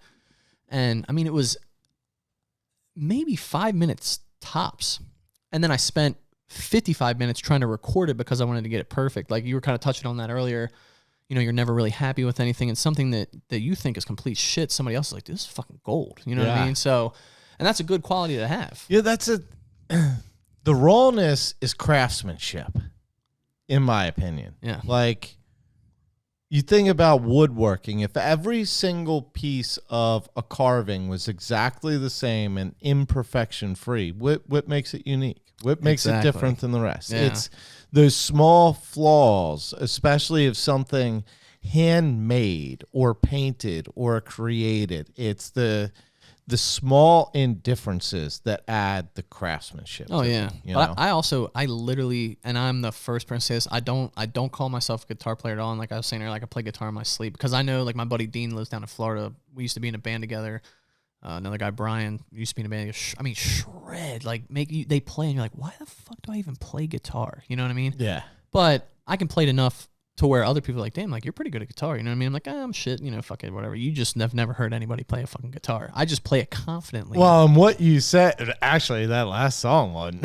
Oh yeah, it was funny because I was like, dude, like. That song, like that's gonna get white bitches naked for sure. Like basic white bitches panty dropper song right there with your you know the falsetto high pitched voice singing. Oh, you're singing, but I was like, but you don't sound confident in singing. Like you're singing like you're trying not to wake up your mom. You're like, yeah, it was like 3:30 in the morning. I was trying not to wake people up. I'm like, oh, okay, then that's why it sounded like that. I got it. Yeah. But that's the thing. I like I was saying, I by no means would call myself a guitar player, but I can play guitar, I can play piano, I can play pretty much any instrument I want to pick up except for drums. I suck at drums. But I hate the way that I sing. I fucking think it's just garbage. I fucking hate it. I pick it apart. Dude, when you were singing, everything hit and sounded right, but I could tell you were like trying to be super quiet. And then like I literally said, I'm like, dude, you sound like you're trying not to wake up your mom. You're like, I am, dickhead. Yeah. I'm like, oh, okay, then yeah, appropriate. She's still sleeping. I live at home. Fuck. But yeah, and that's what and I hate the way I sound, and that's and I've been the lead singer. You know, I played in multiple bands. I had a project where I was the lead singer. And we're playing Ram's Head on a Friday night, like pretty packed out. It's Friday night in downtown Baltimore. I even did stuff I played with Boys to Men for fucking 98 Rock and stuff like that. And I'm like, I'm up there singing, and like halfway through the song in my head, I'm like, what the fuck are you doing, bro? Like, you're trash. Like, why? And I mean, everybody was loving it. You know what I mean? I guess other people like it, but I'm just so, self-conscious of how I just want perfection all the time, and it's not perfect. You know, it's good enough or whatever. Fake it till you make it. But, yeah, I'm just like, man, fuck this. And I end up recording shit like 1,000 fucking times when the first one was good enough. That's where I fucked up with this podcast. I thought this podcast is going to be easy because there's no editing. I just hit record, go through it, boom, done. Then I decide, I'm going to add video to it. Yep. Now I got to go through the whole fucking thing, listen to the whole thing, plug the sound bite, find the footage, transfer all it, edit it, fade it in, make the backgrounds, fade all them in.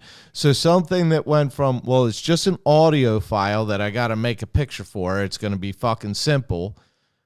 Of course, I got to be fucking stupid with it. Yeah. Like, red line past the fucking max. I'm going to try some new shit. I'm going to add video. I can't help it. But it's like that perfection thing, dude. It's like I'm hours into every episode just to create the visual content, plug everything in on top of fucking everything else. Oh, yeah. And that's what makes it cool, though, is the grind that kind of goes into it that people don't realize. It's like, okay, like we talked for an hour and a half or whatever. It's like, well, we did. And then I went back for 3 more hours listening to it twice and adding in edited video and shit gets real. It gets crazy. Yeah. And that's what I mean. You know, I wrote that song literally 5 minutes flat, and that was the best part about it. Just kind of flowed right out of me and this and that. But it's like I spent hours, and it's a trash demo on my phone just so I could send it to you, so you'd be like, oh yeah, pussy sounds like shit, you motherfucker, you know. And you know, you can still say it even on the one I'm finally like, okay, I guess this is good enough to send to the boys, see what everybody thinks.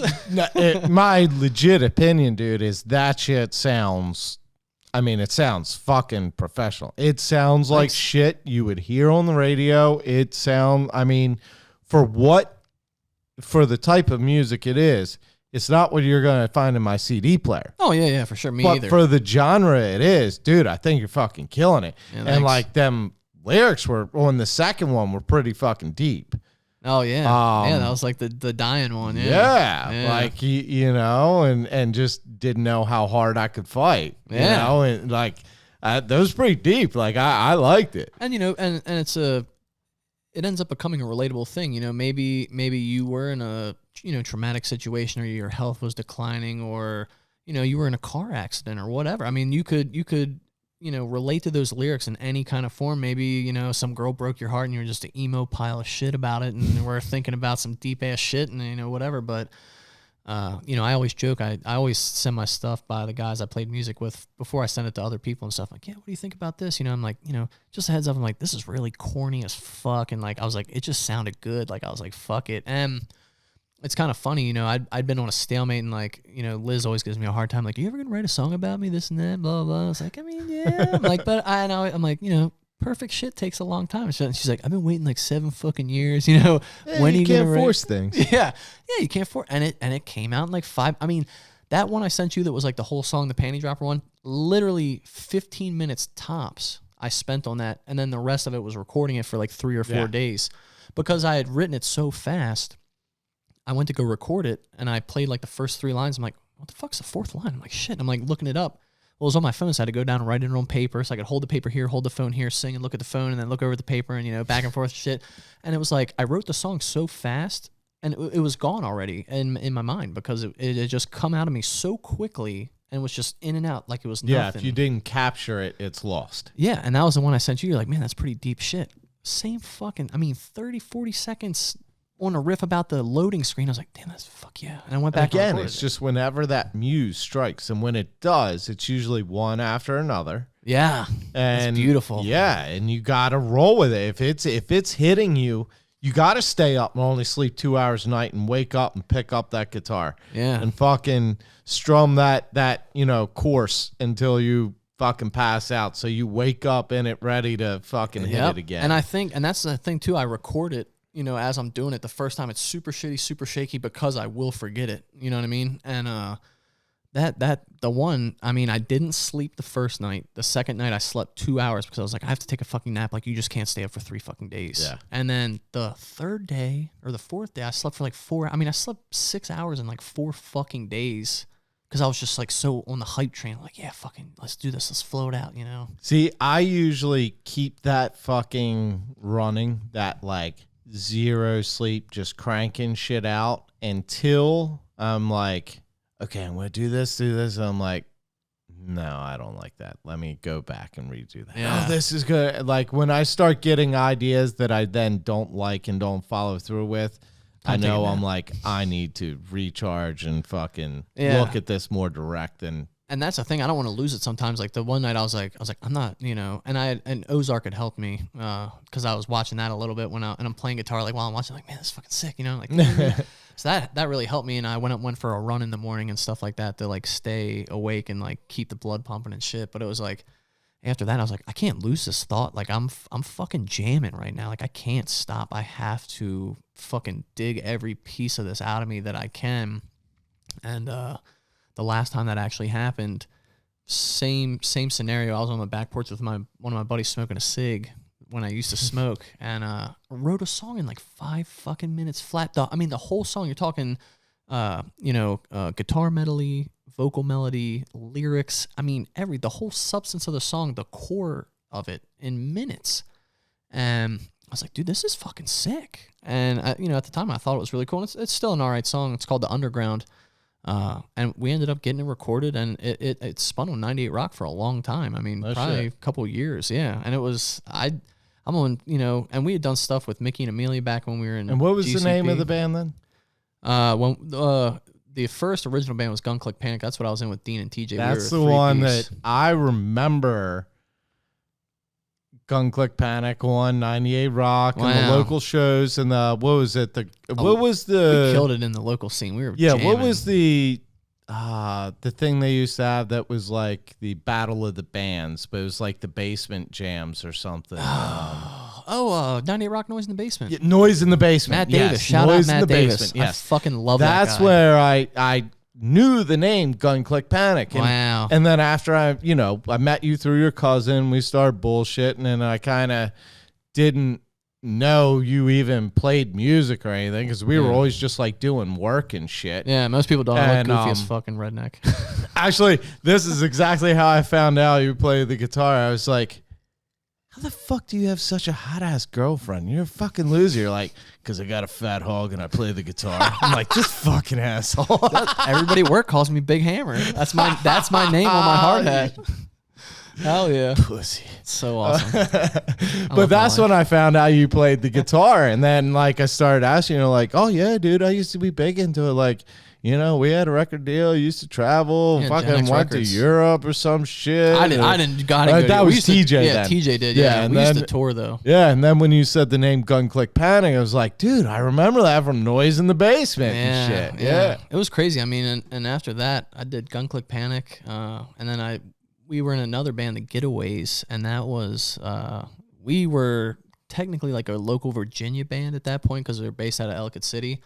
But we'd play huge, like, sold-out shows and stuff because all the people that would come through Virginia, Maryland, you know, at that point, because the Getaway sold tickets, Gun Click Panic sold tickets. I mean, we would, back when Wrecker was still open before it's whatever the fuck it is now. I don't even know. Screw the douchebags that sold that. We used to sell fucking like $400 or $500 tickets at $5. It was tickets used to be $5 a piece. That's speaking our age now, but you used to be able to go see a concert for $5. We'd sell fucking like 500 tickets on a Sunday, just our band, and then you got like 3 or 4 other bands playing. I mean, that bitch would almost be a capacity on a Sunday night. I mean, we had motherfuckers coming out just with local bands. Yeah, just nobody big, just local shit. And the scene was good at the time and stuff like that, and it got to the point, you know, we played the Fillmore in Silver Spring, which there's like 4 of them in the whole fucking U.S. I mean, they're huge. There's one in Philly, one here, one in L.A., I think, and maybe one in New York.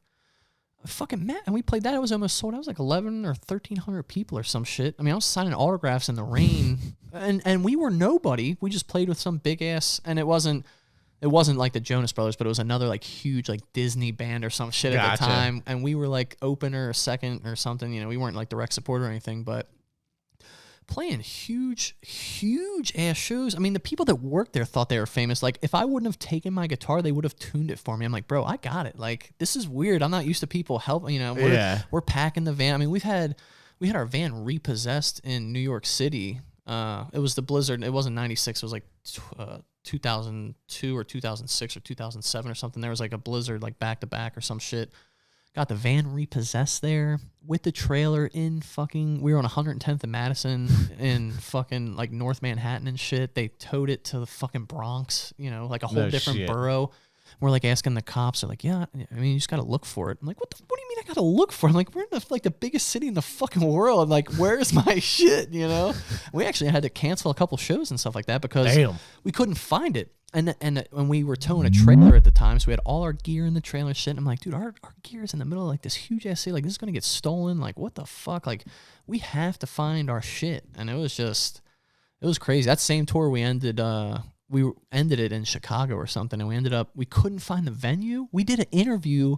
We used to do radio interviews in like New York, Chicago, Baltimore. We had stuff in like Florida, stuff like that. Yeah, pre-show promotions and everything. Yeah, and they would have us on over the phone when it was out of state and stuff, just doing promos for the songs, you know, and all that stuff, and doing interviews because we were going to come tour there later that week or later that month and stuff.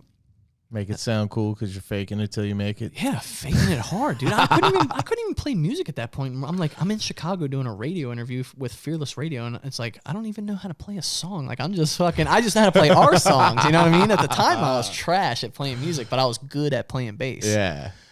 and we couldn't even find the venue. And it was so crazy because we'd never been there before. And we're fucking driving around. It's like winter and it's like fucking the cars sliding everywhere and shit. And we're like, dude, I can't find this place. Like, what the fuck? Like, there's no way we can't find a fucking. I mean, it'd be like driving through Towson and not finding the record. Like, you're a fucking idiot. Yeah. And clearly, we were dumb. And it was the day before New Year's Eve. Or no, it was New Year's Eve. And because you got to get to the show way early, but we were out of state, so we would always go way, way early and then park the van and like walk around and do shit or whatever. Like, dude, we can't find the venue. Like, fuck it, let's leave. And it was prior, like that morning, I guess something with the record label had folded, everything. It was club. They had like filed for bankruptcy and stuff. It was a huge crapshoot. But we were like, dude, the record label is fucked. We can't find the venue. We already did the radio interview. Like, it was cool. Like, fuck it, let's go home, dude. And we didn't tell nobody and raced. And at the time, this girl I was dating, she lived at the house. We had a house for the whole band plus the girl I was dating at the time. We told her, like, hey, you know, we're not going to be there, so throw a huge party, have all your friends over, have all our friends over, and maybe we'll, like, FaceTime you or whatever. I think, like, iPhones had just come out at that point.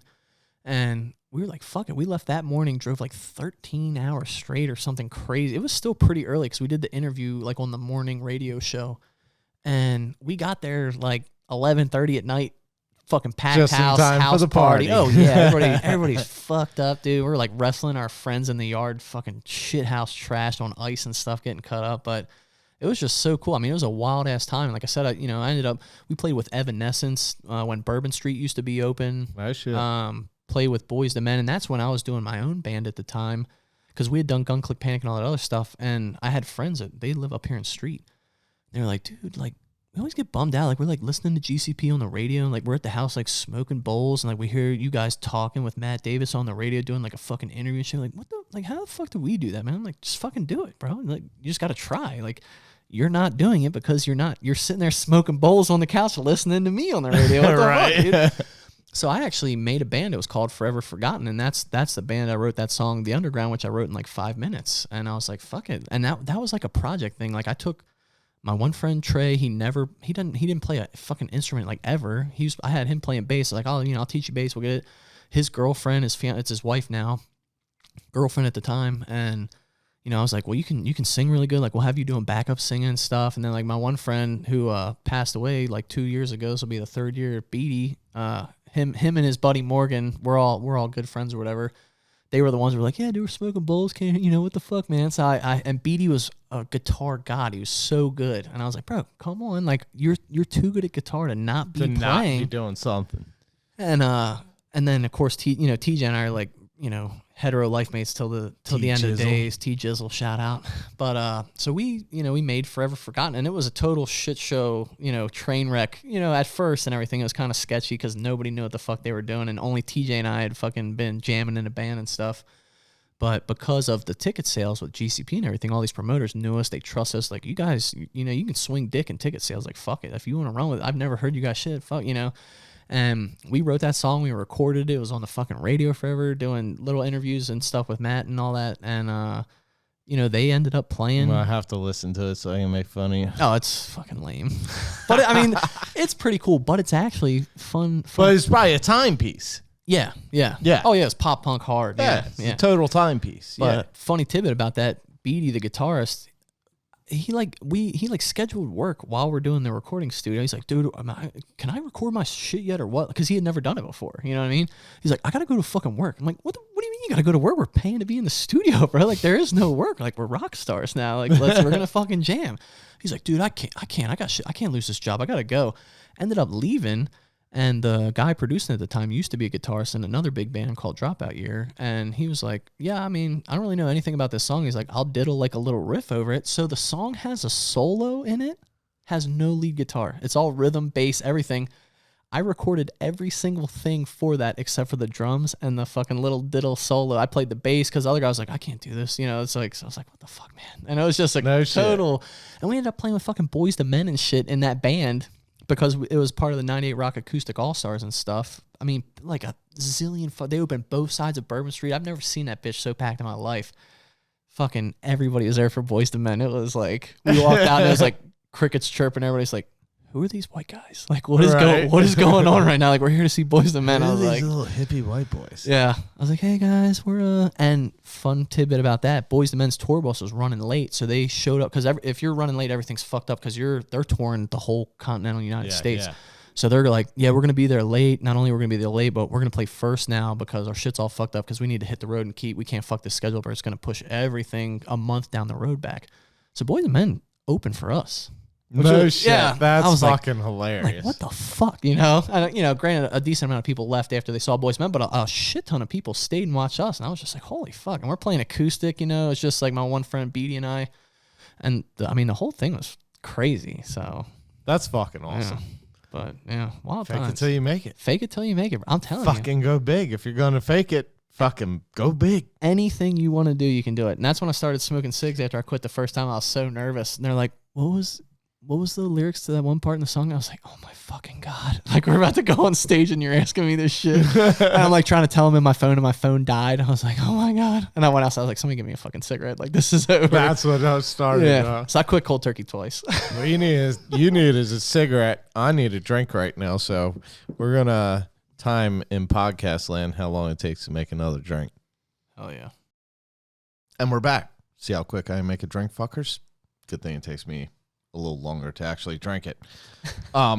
So how do you go from making kick-ass songs, traveling the country, fucking acting like you're a big shit on radio morning shows, open up for Boys to Men, to then being a homeless Hereford Yeti living in a tent in a fucking soybean field, eating out of fucking Chef Boyardee cans every night on Snapchat? That was a great part of my life, to be honest with you. Dude, your fucking Snapchat every day was just like pure fucking joy and entertainment to me. I've been practicing for quarantine my whole life. Right? I was fine by myself. Same old shit. Same old shit. I was like, where's he going with this? Oh, yeah. But yeah, no, I was, the guy I was in the band with, his family owns this like log cabin mansion out in Manchester. And it's on a huge farm. I'll have to see if we can hunt up there. But it seems like an easy, tedious little stupid task. It is not. They want the whole mansion. I got a picture for this too. I was going to say, I remember it. Ratchet strapped to the third story of it with the ladder off the house like 10 feet, but with the ratchet straps. I'm in a 5-point safety harness for like construction work, hooked to it, leaning backwards with a pressure washer, trying to reach the peak. Sketchiest thing I've ever done in my life, probably. It was so scary. And you were staying in the whole fucking thing, right? Yeah, you had to power wash the whole thing and then sand it with like Scotch-Brite pads to get all the little burrs off from power washing it, and then stain it. Fuck. I've said I'll never do that again. I've done it 2 times now. After the second time, I said I'll never do it again. Probably 110% will do it a third time. So I'm so fucking dumb. I don't Dude, learn. I can't eat. Dude, that just sounds like pure hell to me. Oh, it was horrible. And the first time I did it, Especially as you were doing it alone. well, okay, so I had some help the second time. The first time, my buddy that had passed and I, Beatty, we were both doing it, and we both had just gotten into smoking weed. His old man So it's comes. probably fun. Oh, it was fun as fuck, but we didn't get shit done because I wasn't a functioning stoner at that point yet. Because I had just gotten into it, so it was hitting hard. His old man comes home and we're laying on the roof or the deck or something. I also got a picture. TJ helped me one time. Took a picture of me fucking geeked out on the roof. We're not working at all. I'm laying on the roof like on my phone or some shit, high as a kite, and we just see like the sun black out. He's over top of us. We're listening to fucking Blackbird by the Beatles. Just had found 2 things. Had found out the wonderful world of weed and found the Beatles in the same month. They coexist with each other. Couldn't stop listening to the White Album of the Beatles. And his old man like blocks out the sun, and we open our little stoned eyes. He's like, I see you're not getting shit done, stoners. I was like, great. It was the fumes. Yeah. Like, yeah, we're really high taking a break. I'm sorry. And he's like, I'm paying you, right? Every day you do this dumb shit you're losing. I'm not going to pay you more for laying here. This is like you get X amount of dollars for doing the job. But we were young at the time, didn't care. Second time around, I don't know if I was laid off or in between jobs or what, but I was like, dude, I got 5 days. Like, I'll stay in your house again if you needed something. He was like, I was about to ask you like this month if you wanted to get in on that. Started doing it. Was hard. I was like, I'm fucking 5 years older. And, you do it like every 5 years. I'm like, 5 years older, 5 years wiser. I'm not going to do the same dumb shit. I was still scared as fuck to get on that roof. I mean, nothing changed. You know what I mean? And they call it the prowl. They're rich. They have prowls on their house. And there's fucking beehives. I mean, the size of your dog up on huge ass like wasp and hornet nests and shit. And he's like, "Oh, don't be a pussy. Get up there on the prowl. And, if I got to show you how to do this, I'm knocking $1,000 off the jump." I'm like, "Motherfucker, go ahead and do it." You know what I mean? Be my fucking guest. And there's pictures of me wearing full Tyvek suit with a dirt bike helmet with the goggles on and shit, and fucking cans of bee spray and fucking. I thought you were gonna say at the grocery store today getting shit. That's what motherfuckers look like. Yeah, like I said, I've been practicing my whole life. But right on. So much outside of the scope of work that was not anticipated that I was like, what the fuck am I doing? I just dug in. And I had my friend, TJ helped me. My one friend, Ben Owens, he gave me a hand for a long time when he actually helped me knock out a huge chunk of it. And, but it was brutal, man. I mean, every fucking day just getting worn down. I'm like, what the fuck? And then they got a fucking, a garage that's as big as your house because they're rich as shit. I'm like, what the now I gotta do this too and the fucking mega mansion. But it was a lot of money. I ring while the drive sleeping for it. in a tent in a soybean field. Yeah, so it's far as shit from my fucking house. I'm driving a Suburban at the time with a 44-gallon tank. It's like $180 to fill that motherfucker up, and I'm like, it gets like 5 miles to the fucking gallon, and I'm like, dude, you got like 1,000 acres. Can I just sleep in your yard or whatever? They're like, I mean, yeah, but I don't want to see you. Like, go, fuck off. So I was like, cool. I'll just sleep at the edge of the soybean field here, whatever. Cool views, cool shit. Horrible decision. Fucking woke up in the middle of the night because I felt something touching me. I'm like, what the fuck? Realized there was a snake underneath of me trying to get my body warmth in the middle of the night, trying to stay, keep itself warm or whatever.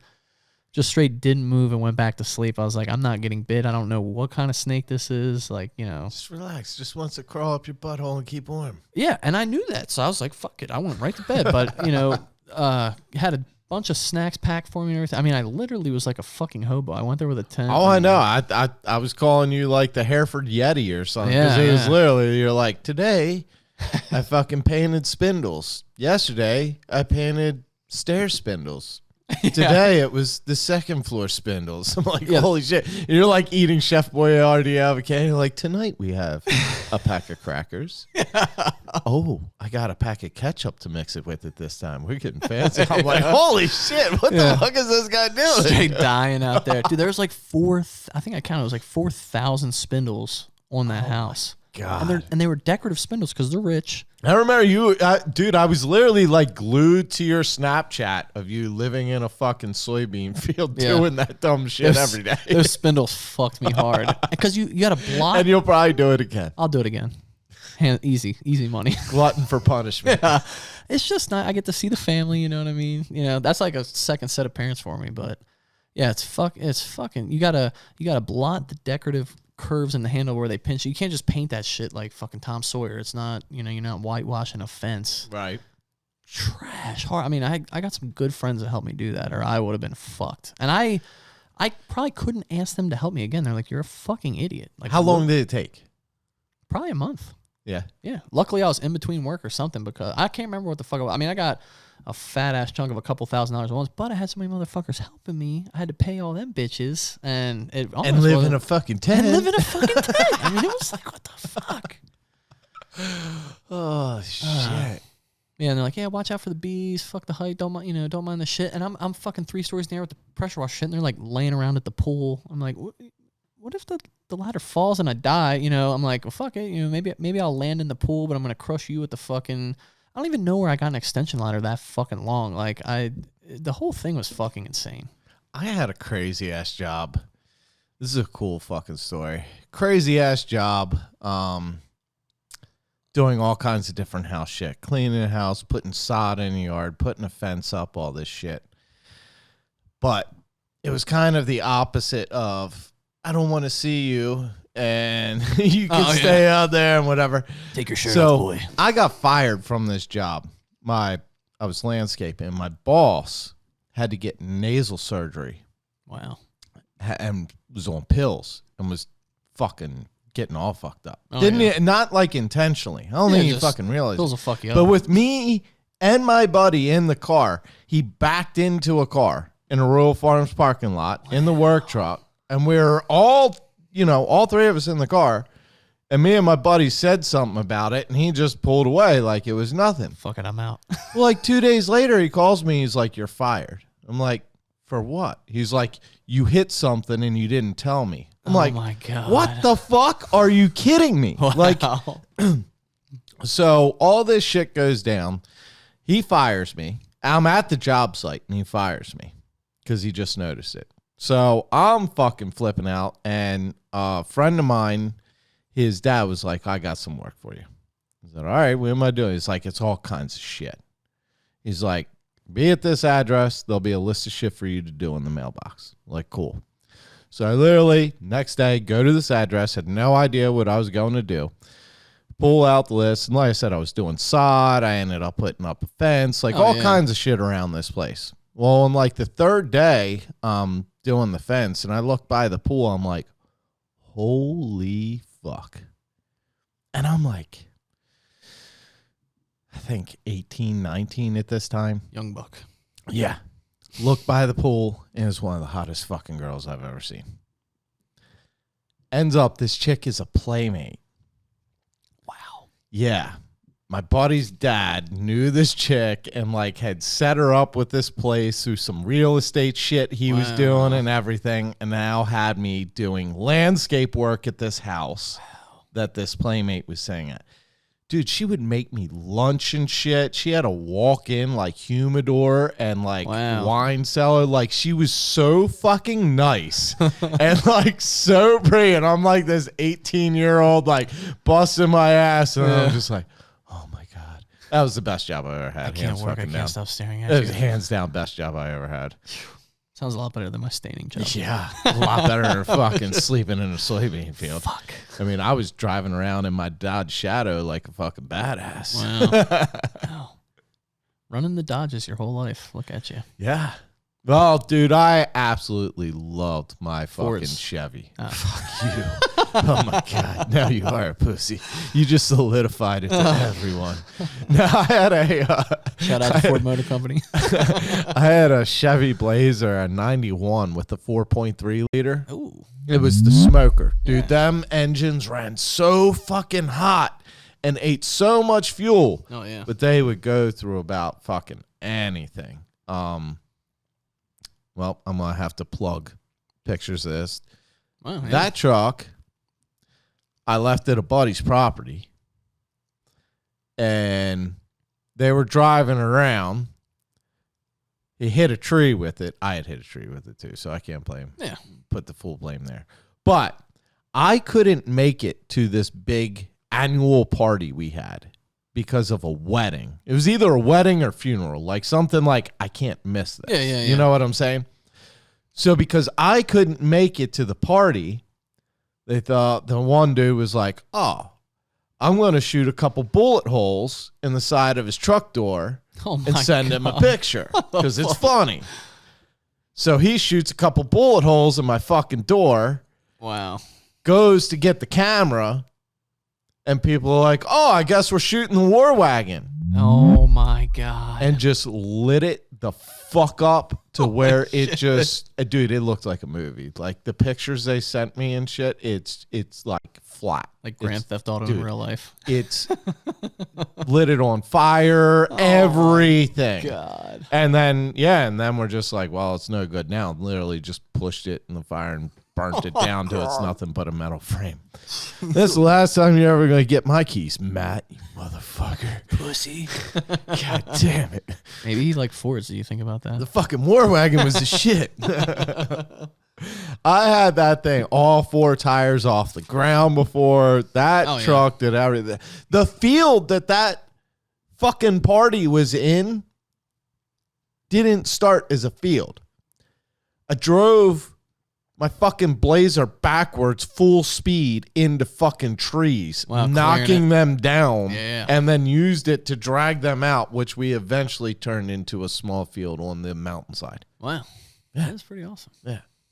That's pretty badass. It's good. That's where I shot my bear this year. Well, I didn't shoot it. Oh, It's yeah, where, the bear trip, yeah. Yeah, I got I won the lottery for the bear tag, and you can assign a sub permittee. So my buddy who has the property up there, and I mean, he deserved to kill that bear. He put out cameras. He's got property up there. He's been, been hoping for a tag for years, whatever. So I wasn't at all upset. I actually just started transferring that footage. I thought it was one of the things I might have lost. Dude, I lost a fucking good bit of shit in this computer crash I just had.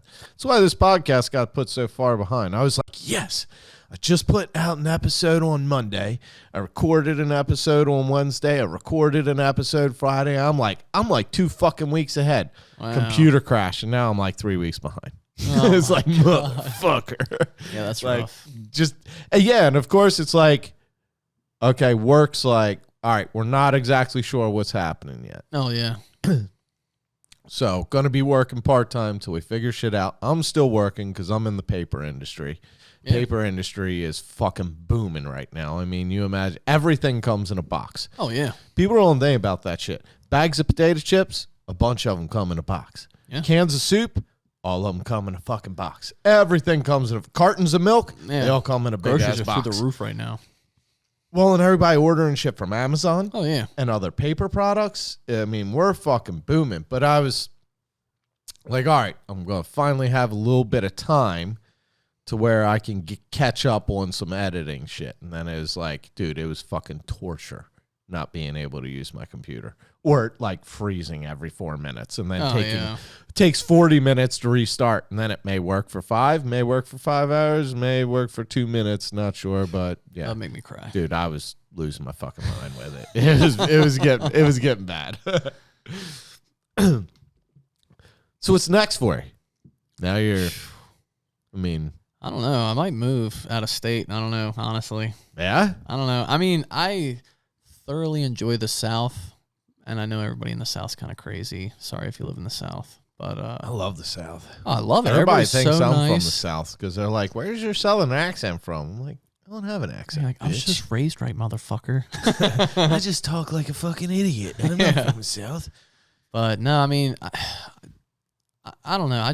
I fucking love Florida so much, but it sucks because it's nothing like Maryland. There's no mountains. There's no hot as fuck. Yeah, it's hot summer, as dicks down there. But I'm just trying to do something new. I mean, I literally just faking it till I make it, doing everything. I'm one of them people, I get bored very easily. I've had a million jobs. You get it, and it's not that I'm like bad at the job. I get in the job. I get to like the top position you can be without having some fucking like 8-year degree and shit. And then I'm like, you all are dumb as fuck. I'm out. Like, this is stupid. I've watched you do this with several careers. Oh, yeah. Like, I've seen you do this several times. Yeah, and this is my latest advancement. I'm just like, fucking, I'm going to go run heavy equipment and shit. Fucking build hospitals and nuclear power plants. Fuck it. But, I don't know. I was thinking about a career change. Not because, I absolutely love what I do. It's just like sometimes work's heavy, sometimes it's not, stuff like that. But, there's just so much shit out. I'm just trying to do something. I'm a creature that needs to just keep doing things. Well, I'm glad you finally started this Revolution Entertainment video page. As you were saying with your hat, Build Wit. Yeah, Build Wit. It kind of inspired it and everything else, and then it's like I couldn't fake it till I made it there. Well, and dude, you're doing these different videos for me and these different little edits for Nick and Workingclass Outdoorsmen and all this shit, and it's like, if you're trying to make something of it, it was fine. Like, well, instead of me just tagging your personal page, why don't make a business page? Yeah, start to build a portfolio kind of with it. So, dude, it's not my style of music, but I really am excited to see like what this next album you came out with. Because, dude, I think it's cool as fuck, like because of how well I know you, and everything. And I 100% believe you and know you were sitting there, fucking bullshitting with TJ, being fucking stupid, and wrote a little riff, and you're like, hold on a minute, and fucking just went down the goddamn rabbit hole big time, until And like I said, when you sent me just that clip of you recording yourself singing it, and it's not a professional recording.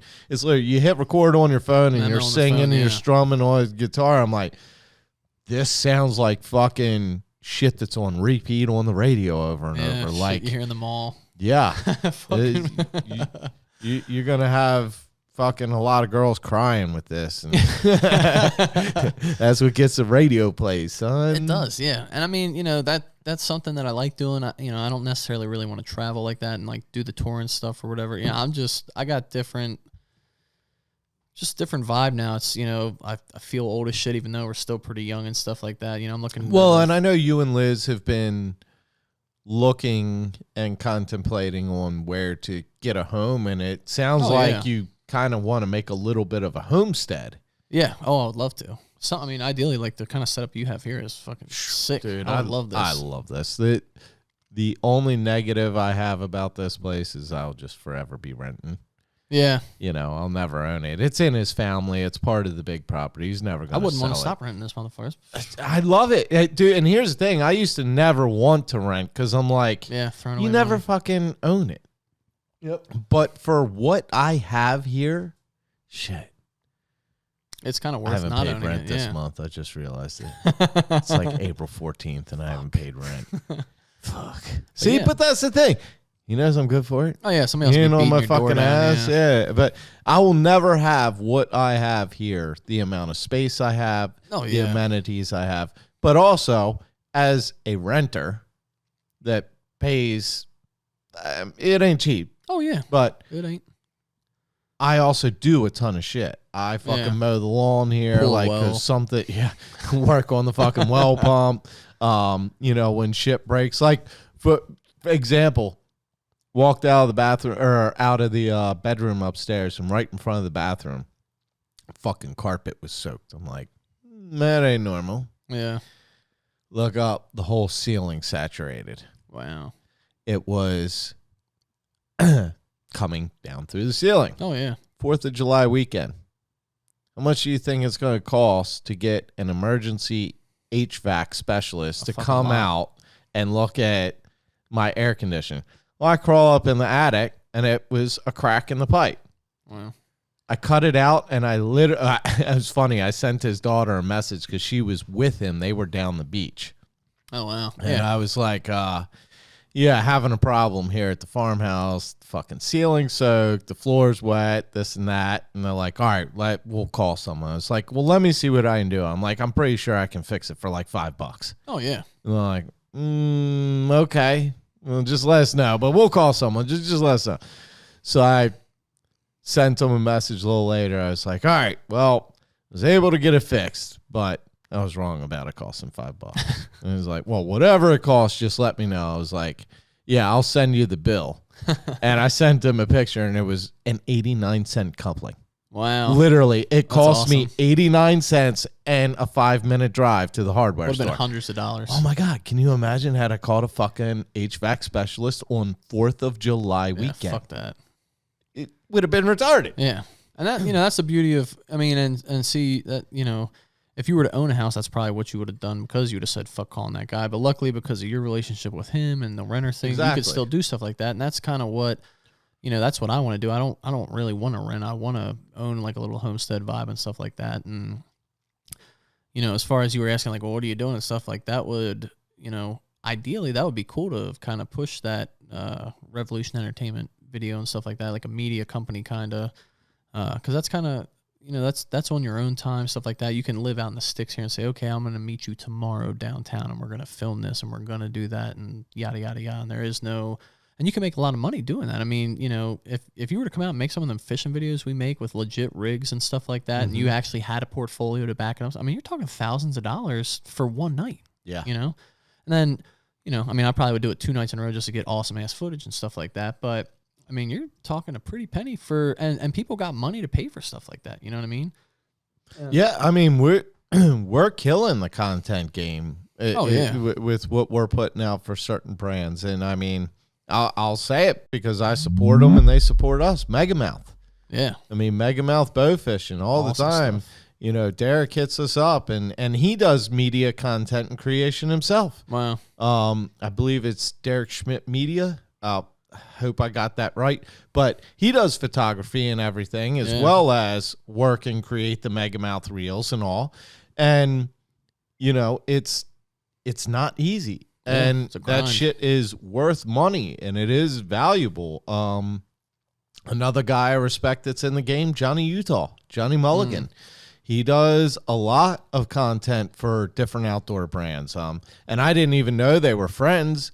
Him and Wade Borman from Gator Outdoors. He was talking about wanting to do some content with some of their new gear and everything. I said, hey, man, if I know Johnny Utah's out the way, he's like, yeah, I got him lined up to come out here. I was like, oh, no shit, He's like, yeah, we're good friends. I'm like, oh, no shit. You got the right guy for the fucking job, Like we were talking about Ryan Davis earlier. Guys that have the eye and know how to use equipment.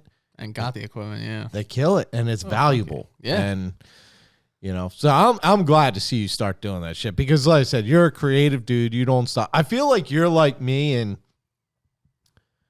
you have 500,000 ideas and act on like 4 of them. Oh, yeah. And it was like, if you had a manager like take that idea and make it happen and get the ball rolling before your fucking brain clicks over to the next thing, you'd probably be a millionaire. God help me if I get a hold of some, help everybody else if I get a hold of some money, because I would make some shit happen. If I had a bankroll to begin with, I would literally, if someone said, here's $2 million, very first thing I would do is get a manager. Oh, hell yeah. Because I'd say, all right, do this, contact this person, contact that, blah, blah, blah. And if I had someone to orchestrate shit and I could just fucking do work. Worry about doing you, yeah. Yeah. If I could just do work and crank shit out. Yeah. I always said I need a manager that was like the secretary chick from Iron Man. Like, she was super hot and super smart and handled business, so you'd have to pay attention to her, but she wouldn't fuck me. Yeah, yeah. And then I heard she fucked him, or they got together in like Iron Man 96 or something, and it's like, well, you threw that shit out the fucking window. Crushed my dreams. Yeah. But yeah, now my analogy doesn't work anymore. Yeah. Fuck. But and that's the thing, maybe that's the vibe, is to put a business plan together and take it to a bank, and and my neighbor always talks to me about this. He's like, man, you got a lot of good ideas and stuff, and and he's like, it's a shame that now, he's like, back in the day, you could have had a business plan together and walk right in the bank and get a loan. He's like, today, I don't know if that's really possible, but maybe it is. Who knows? Maybe you could go in and say, we're going to make this Netflix documentary, and we've already reached out to these people and this and that.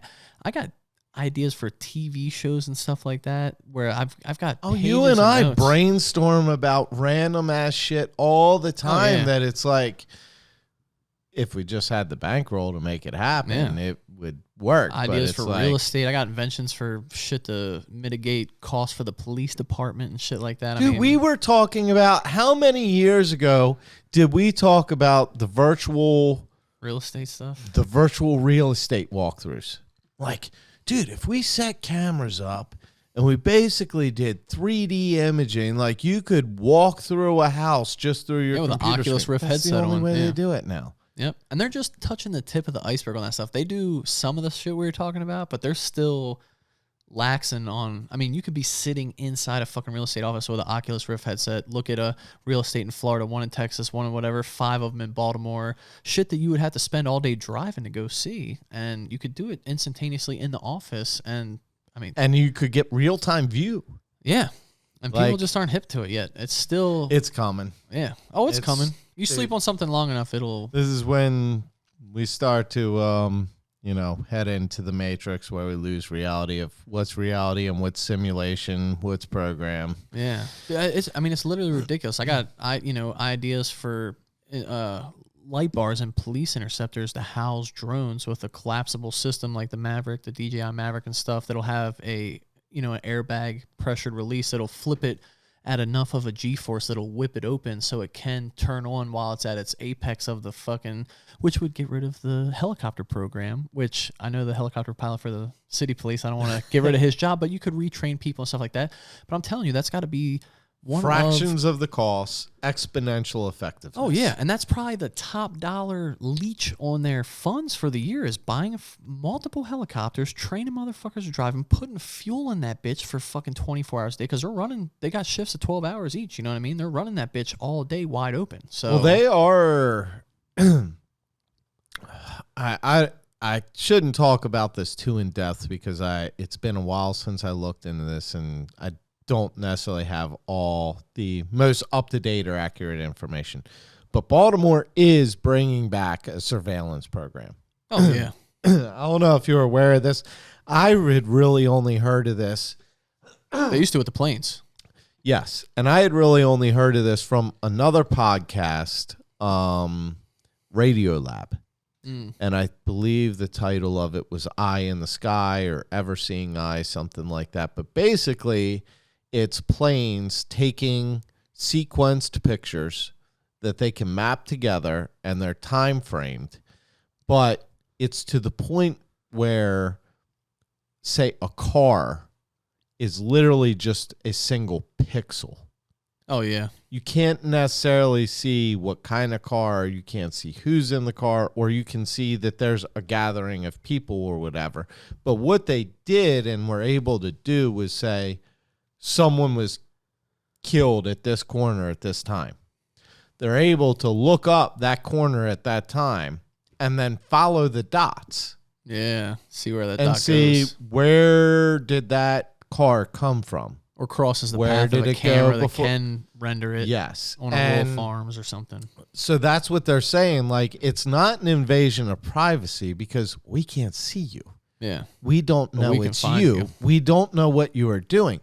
But if you do something fucked up, we're able to trace these little dots Yeah. to take us to places.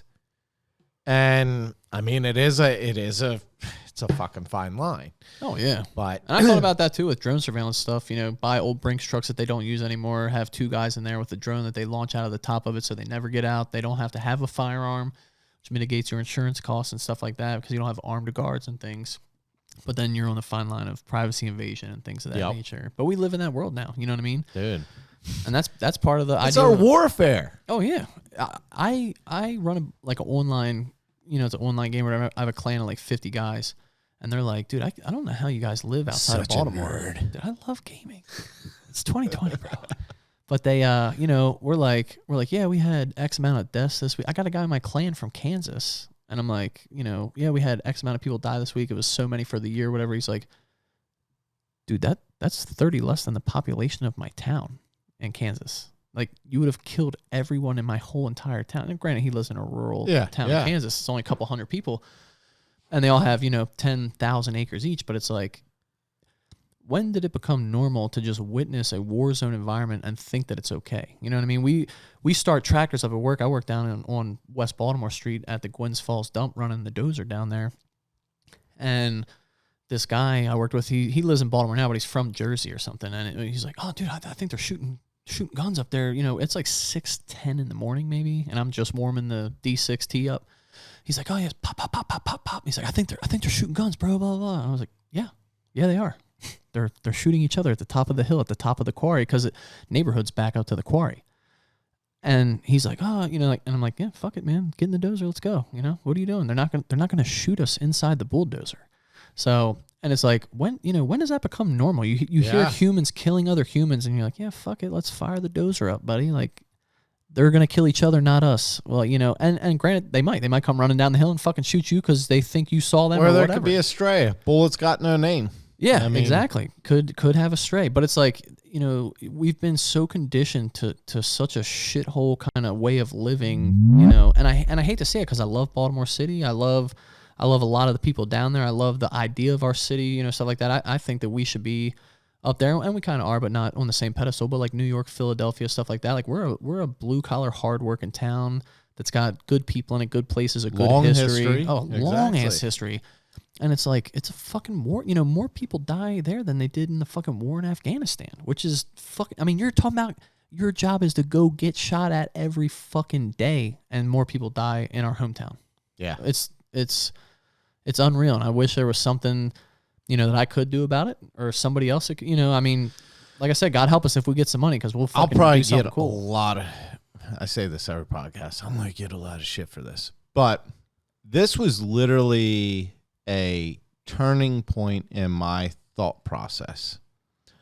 And if you hear just a piece of this, it's going to sound bad. But if you fucking listen to me out here, when the Baltimore riots started happening, Yeah. when all that shit was going down, I literally thought to myself, I was like, they're acting like fucking animals. Oh, yeah.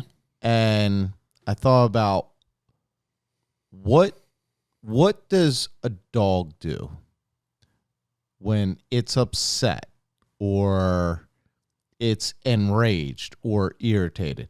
It tears the shit out of its crate. It tears the shit out of its bed. It tears the shit out of its pillow, its toys. What is that doing besides destroying anything but its own stuff and own environment? The little bit of good that you do have. And I literally thought, they're acting like fucking animals. And then I thought, well, the dog does that because, one, he doesn't know any better. And two, he doesn't have anything constructive to do. Yeah. And I literally had this thought. I'm like, they're acting like fucking animals. They're running around. They're burning down their own town. They're fucking beating up and stealing shit from their own neighbors. And the only people that do care about is like, you know what? If I fucking lived down there, what I would be doing is I'd be doing the same shit because I wouldn't know any better. Yeah. I wouldn't have had good parents like I had. I wouldn't have had good teachers or good neighbors and mentors that held me accountable. And that's exactly it was literally a turning point in my thought process of, holy shit, if I was down there, I'd be doing the same shit because I wouldn't have known any better. And that's the thing, you know. Education is the cure to all of it. Oh, yeah. And it's sad that you know, it's gotten to that point where people have so little hope and things to look forward to and possessions and things like that, to where you're driven to do those things. And there is no hope. There is no light. I mean, there's nothing to look forward to. Your friends don't. You know, I got friends that own businesses doing awesome. I mean, they're clapping the life game. They're having kids, getting married, you know, having households, being parents, being mentors, helping out in the community and stuff like that. And you just don't see that down there. It's a lot from the old heads, you know what I mean? But the generation now, the young bucks, I mean, there's no respect at all anymore. It used to be like, oh, I'm an OG, like, don't talk to me like that. Like, they're like, I'll fucking shoot you. I don't care. Yeah, fuck that. They don't. There is no respect. And one of another literal crazy turning point and thought process of this all is, I told you, you know, I used to do environmental construction, restoration, and I used to run a crew and all. And I had to pick up this dude, Big D. And black dude he was from down in Memphis and then came up here, lived in West Baltimore. And I mean, in a bad area, fucking rough dude. Yeah. And I had to drive him to work the one day. And I would usually eat lunch in my truck and shit. And I'm just like throwing my fucking water bottles and fucking bag of potato chips on the floor and whatever else. And we're driving down the road in my truck one day, and he literally just starts reaching down and shoveling all the fucking trash out the fucking window while we're driving down the road. Yeah. And I'm like, what the fuck are you doing? Yeah. And he's like, cleaning the trash out your car, dude. I'm like, if I wanted to just chuck fucking trash out of my car into the fucking road and wherever else, it would not be on my fucking floor. Yeah, there's a reason it's on the floor, buddy. And he looked at me, he's just like, bro, it's someone's job to pick it up. He's not wrong. He's not. Yeah. And where he's from, what do? You throw the trash outside on the curb and someone comes and gets it. Yep. And what do people that get community service and everything else do? Pick up trash. They end up picking up trash on the sides of the roads and everything. Yep. So his school of thought from his level of education and experience was, you just throw the trash out and it's someone's job to pick it up. Like the way he said it, to so matter of fact of like questioning me, like why, what's wrong with, but at the same time, I'm saying, what the fuck's wrong with you? Yeah, exactly. And it was just that stark, direct contrast was such an eye-opening thing to me. And what sparked that thought in my mind is what you were saying was, I used to tell him, like, dude, you're fucking smart. You're funny. You could like do shit, you know? Yeah. And he was just, no. And one day he finally got pissed off and he's like, shut the fuck up. He's like, you don't understand. He's like, yeah, you got fucking parents that are helping you. You got this, you got that, you got friends. He's like, I've never had a single person in my fucking life tell me I'm worth anything, can do something. Yep. I've always had people tell me I'm fucking worthless and can't do anything. Yeah. So it's not that fucking easy for me to just do it. And it was like, whoa. Yeah, holy shit, yeah. But dude, never thought about it like that. You know, I had never seen it that way. And it's like, dude, you just don't know other people's struggles or how they see shit or what their experiences are to judge. Because if you think about it, if you were in their shoes, you may have thought the same way all of a sudden. Well, fuck, I'd be acting like an animal too because I wouldn't know any better. If that was my situation, that's what I would be doing. Yeah, and I'm downtown a lot because of work, and I'll be in the work truck and stuff, and you know, everybody's got a huge problem with the squeegee boys and this and that. And typically from what I've seen, it's the squeegee men. They're like grown men that are like, you know, kind of hitting your car and shit. But it's people are usually like saying shit out the window to them and stuff like that. But I'll be down there and, you know, they're not going to bug me because I'm in a work truck. They know I don't give a fuck about my window being clean. Whatever. I still wave them down. They come up and I say, hey, man, I said, look, you know, I'm not trying to pry into your shit. I'm like, how much are you making doing this right now? You know, and kind of just talk to them because nobody will give them the fucking time of day. Yeah. And, I'll pay them motherfuckers to leave my window alone. Yeah. But they, you know, and I started talking to him and this and that.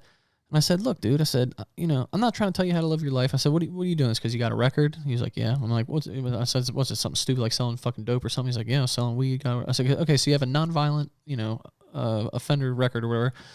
I said, look, we're a couple blocks down from Wilkins Avenue. I said, go down to Wilkins Avenue, go to the fucking I think it's 710, the laborers union in Liuna down there, big union guy. I tell him, walk down to fucking Wilkins Avenue. I said, sit the fucking squeegee down, walk over Wilkins Avenue, sign up to be a fucking laborer. I said, it doesn't matter if you have a record. You can go somewhere, unless it's like a school or something. They don't give a fuck if you sold weed or beat the fuck out of something. I mean, I work with guys that were in jail, or I mean, in prison for 9, 10, 12 years for murder, and they're fucking laborers at the, you know, they can't do a whole lot else. Yeah. But at least they can be a laborer.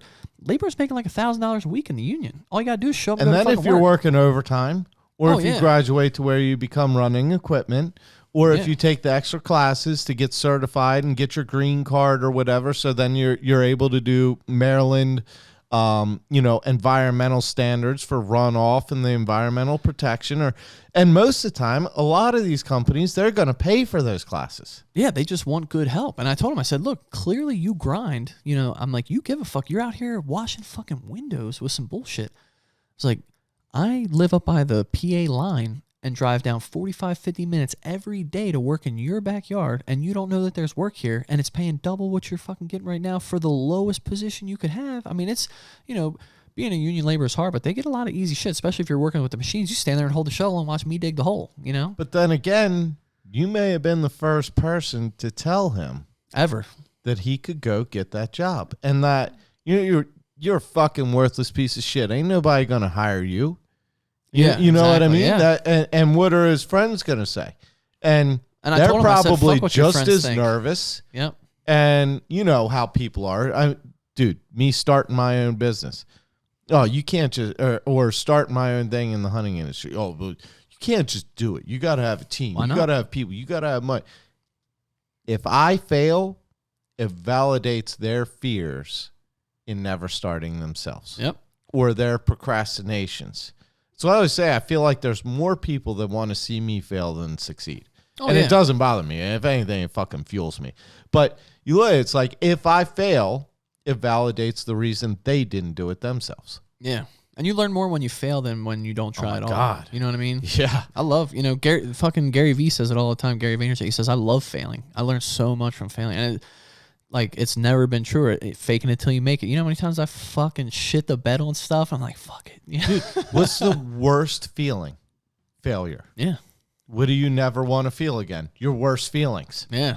Yeah. So you don't want to be a failure again. Yeah. You want to fucking, you just want to grow. You want to be better. And And that's the wanna people that hate succeed. people that don't get that. They're like, oh yeah, fuck you, bro. You're not going to be shit. You can't do this. You can't do that. It's like, well, fuck you. You can't do it. That's why you're telling me I can't, because you think that you can't, and you could if you even put a fucking...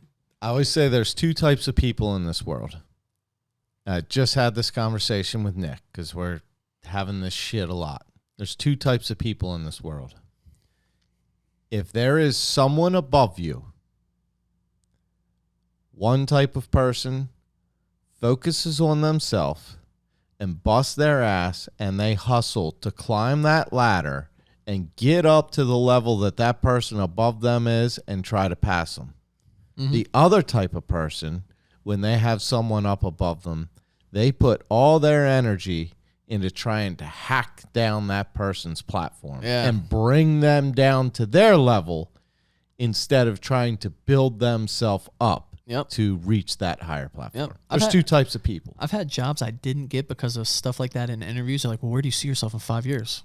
Honestly, in your fucking chair. Yeah. And I hope that you're in another chair down the hall in a bigger office. And they're like, what the fuck? Like, what is this guy on? What? You're not gonna take my job. Like, yeah, motherfucker, I want your job. You should want the fucking motherfucker above you's job till you get all the way to the top. What the fuck's wrong with you? You know? And they're like, nah, fuck that. I'm like, you're not gonna work here. You want my fucking, like, what the fuck? What the fuck you think I'm gonna do here? You know? Yeah. I don't want to come here and be at the bottom of the motherfucking totem What do you pole. want to do in 5 years? I don't know. Whatever you're hiring me for now, I guess. Like, what the fuck? Yeah, what the fuck, dude?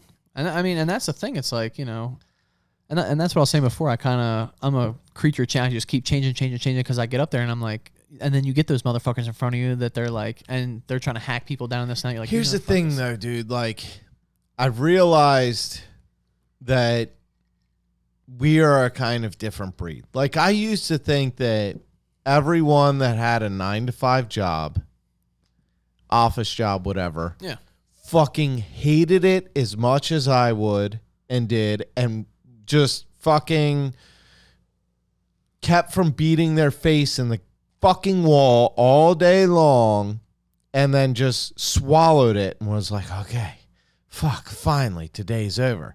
And I've realized that's not true. Oh, yeah. Like, my brother, he doesn't mind the 9-to-5 job. Mm-hmm. He doesn't mind, you know what? Today I'm going to take a little bit longer lunch and I'm going to watch a little bit of Netflix, finish up what I was watching, just take a longer lunch, and I'm just going to stay at work a little longer today. Yeah, get shit done. Me, I'm fucking busting my ass doing everything I can, skipping lunch so I can get out Leave 6 early, minutes early. Yeah, like fuck lunch. Yeah, like I'm Leaving at 2. losing my mind the whole time. Yeah. And I'm just, not everybody's like that. But it's like, I couldn't do that shit. Yeah. Some people are completely content with that. Yeah. That's kind of a double-edged sword. I mean, you know, and like I said 1,000 times, in the union, whatever, breaks are huge in that motherfucker. Don't let nobody catch you not taking your fucking union mandated break and shit. My brother and I were like, fuck break, let's go home early. You know what I mean? Yeah. And but then sometimes we get to the point where it's like, you know, you kind of realize like you're not going to get home early, and then like you skipped lunch anyway for no reason. You're like, fuck, let's stay longer and work twice as hard and we'll leave early tomorrow. But that takes like a special kind of beast to be like, it does. Fuck this. We're going to grind hard and we'll leave tomorrow because we couldn't today, you know? So it's just a mix. I mean, it's just crazy the kind of attitude you got to have to do certain things and get certain shit done. And then, like I said, that's another thing. It's like you get into groups and circles of shit, and you're with all these people. You know, you're in a company with like 40 people, and it's like, you motherfuckers are losers. What the fuck am I doing here? Like, I got in, I did your job, I did my job. Now I'm doing your job and my job, and you've been here 8 years. Like, what the fuck am I doing here? I'm out. Like, fuck this. I'm gonna go do something cool. You know, like all you guys suck. Like, what the you know? It's just. Like I said, but people are comfortable in that, though. Yeah. Like, people, they get comfortable in that simple routine and that day in, day out, similar fucking shit. thing. Yeah, where then there's people like you and I that it's like, all of a sudden one day you're just like, it's not doing anymore. Yeah. And I'm comfortable being uncomfortable. yes. I like being sketched out the whole time and being stressed out. And it's weird to think that, but like, I got it on the back, not this hat, but my other hat I wear all the time. It's got a big excavator hoe on the front of it. It says sketchy across the back of the hat. And it's like, if it ain't sketchy, it ain't for me. You know what I mean? Like, I love feeling fucking uncomfortable as fuck. because you're always learning. Like, And there is nothing better than overcoming a fear. oh, it's great. A perfect example, when I go to the ocean, very first thing I do when I dive in the ocean is I swim out farther than any other motherfucker.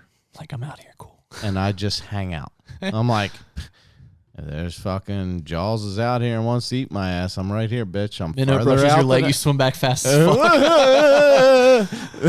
But it's like, it's just get that fear over. Face it. Yeah, do fucking it. pound into it. Like, oh, yeah, there could be a shark out here that could eat me. Yeah, so I'm fuck going it. to swim out farther than everyone else. And I'm just going to chill here a minute. Yeah. All right.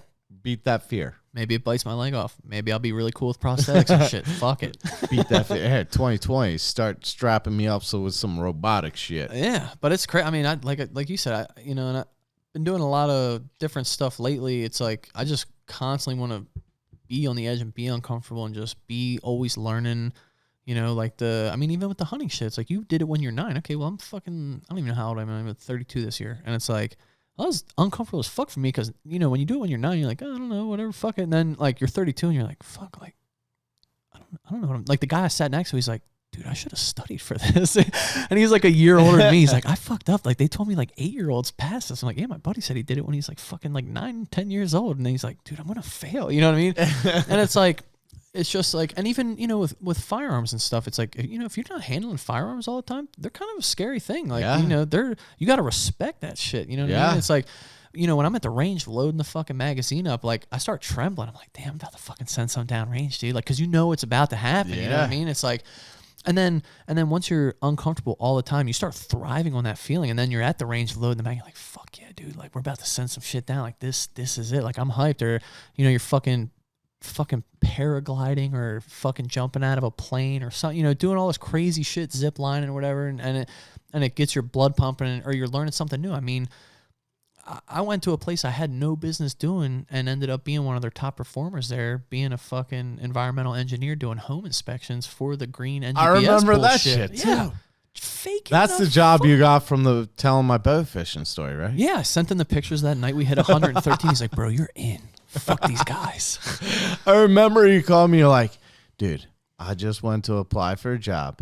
I got a better job than I applied for because of your bow fishing shit. Yeah. I need some stickers. Yeah. And a hat for his son. Yeah. I had to go back and do additional interviews because that guy called me. He was like, hey, man. He's like, I really got to interview you again. Like, we got really caught up talking about hunting and fishing and shit. And your boy with the bow fishing. I was like, yeah, dude, that's cool. And I came back in and we talked about it again. And then he's like, oh, yeah, you like, because he had a Ford. Hey, shout out Ford. He was like, oh, you bow fish and you have a fucking Power Stroke? I'm like, well, it's it's IDI, but he's like, oh yeah, I got a 6/0 piece of shit. But we just bonded over that stuff, and it was like, I had no business having that job. I dressed nice as fuck for that job. I was in charge of so much shit and like covering a 4-state area. I'm covering Delaware, Maryland, New Jersey, and Virginia. A car for that job. Yeah, jamming. You sold your Ford. Well, you got another Ford, got another but Ford, you sold a real Ford. I know. But it's because I was covering a 4-state area. And then the next thing I know, I'm like, I didn't have a job. Now I have a job. I have fucking 2 phones, a tablet. I'm dressed nice as fuck, wearing loafers and shit, driving in an all-leather car with touchscreen like a fucking rocket ship. I'm in hotels in New Jersey representing this company from Virginia. Like, I mean, it was fucking nuts. Yeah, that was weird. And, and that came down. It was a thing of ethics. They were trying to get me to pass fails and stuff like that. And I was like, no, I'm not about that. Get fucked. That's the biggest investment somebody's gonna make in their life. Fuck you. You can get fucked. But I felt so, pins and needles the whole time. And then next thing I know, I'm fucking training people for that job. I got a fucking guy riding in my car every day training. And it's like, how the fuck did I get here? Like I got this job talking through my teeth about fucking fish. Confidence, dude. Yeah, that's it. You just Confidence. fucking fake it till you make it. Yeah. It's just, I don't know. Confidence, take no shit, fucking work hard for it. Yeah. And then you get places and it's cool. Yeah. Until it's not cool and they say, fuck this, I'm out and go do something cool again. It's like, fuck them. But yeah, even with the video stuff, I had done nothing and I wanted a job for it. And then I was like, fuck it. And then all of a sudden I got people like, oh, did you make this video? And then I'm like, I'm finding my video on other like hunting and fishing pages on Instagram. I'm like, what the fuck, And do you still keep up with that guy from Built Wit? I message him every now and then. I mean, he probably has no fucking clue who I am because he deals with everybody all the time. But I message him all the time. You know, when I see stuff in his stories, and I'm just trying to keep my name relevant. That way, if there is an opening, I'm gonna tweet him today and be like, "Hey, bro, check this podcast out." Oh yeah, dude. I talked you up, Aaron. Dude, he's a beast.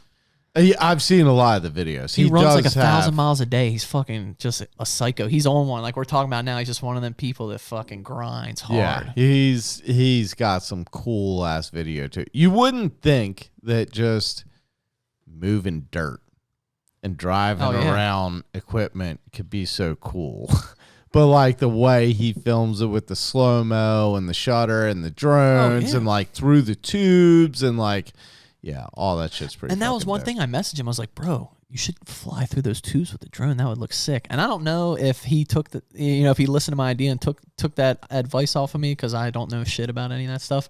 But it was like a day later, all of a sudden he's got this video zooming through the tube and he's at the end of the tube and he's like, I saw that. I was like, fuck yeah, bro. I hope that was because I told you to do that because that'd be sick as shit. Dude, I got so fucking hyped when I saw it. I'm like, I really hope you that wasn't your idea and you thought it was cool that I told you that. That's awesome. And I was like, yeah, dude, you should take a drone and you should fly to the top of a tower crane and have the operator look over and give you like the nod, like, what's up to the drone. So I'm still waiting to see if he does anything like that. But he probably has no fucking clue who I am. But I do message him all the time and try and keep up with him. But I mean, even in that stuff, he had shared one of my things on his story on Instagram. I got a guy from fucking Dubai where they got the Burj Khalifa and shit hit me up. He's like, oh, are you a content creator? I was like, fuck yeah, bro. Yeah, what's up? just straight lied to this dude. I've never talked to him. Like, yeah, bro, what do you need? He's like, oh, well, we need a new content writer for our website. And I can't remember the name of the website. It's some heavy machinery trading website. It's like if John Deere had a website over in fucking, the United Arab Empires or whatever. And he's like, yeah, I need to see some of your work. You know what I mean? I was like, fuck, dude, I didn't write shit on that.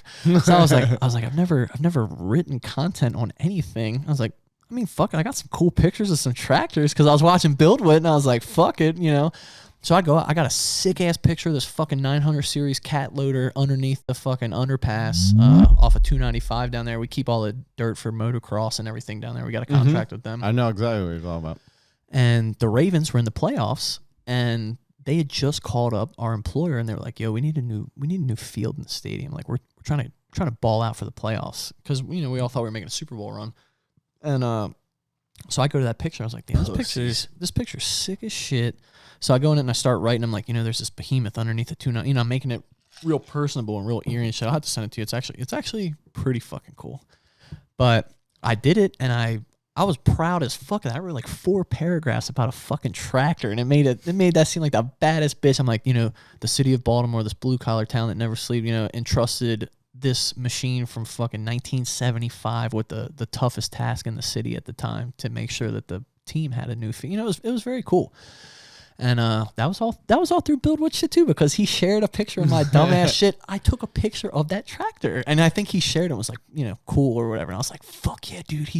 Not only did he see my shit, he posted it. You just never know who sees what might inspire what. It's crazy. And he's just a regular dude, but he's a fucking He's a beast at what he does. Beast, hell bro. yeah. I would love to work with that guy. So yeah, if you're listening to this, I really want a job. I'm laid Well, off right now. that's like, dude, I just working with a beast in the industry, a man that I've always been fucking forever, like has been my idol, Tim Wells, the fucking Schlockmaster. He makes the blowguns. Oh. Because, well, you can't do this with a bow. Fuck. Well, you can't do this, period. He does it with a bow. Oh, fuck. You can't shoot you can't shoot a deer at 100 yards. Watch me. Yeah. Oh, you can't call in a coyote with your mouth and shoot one while it's at full run. Watch me.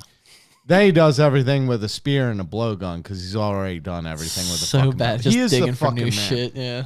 And he's a beast at creating content, at everything. And been in contact with him. And if it wasn't for the COVID, we'd probably be out fucking killing snakeheads right now. But oh yeah, fucking shit up, man. cannot wait to fucking work with that dude. It's awesome to have a passion, yeah, and work toward it. And then Casey Anderson and I last podcast were talking about this. Like that's what starts a young man's ego. 'Cause Yeah. when you have a passion and you start to get good and you start to get recognized for it a little bit, you start to get that fucking ego. Oh yeah. Until you get yourself put in check a few times and you start learn. And that's when you start to build the confidence in what you're doing, because you know there's a lot of shit you don't know. So your you gotta ego keep it just humble. gets fucking crushed. Oh yeah. Yep. Those Your are dangerous ego people get- that are humble. Oh, Watch yeah. out. They'll fucking get you. They're Fucking good. right. Once you've had the ego and it's been crushed and you know what's up, You dwell and become that beast. yeah, fucking right. Yep. Fucking crazy. Well, dude, we're fucking almost 2.5 hours in. Wow. Holy So, shit.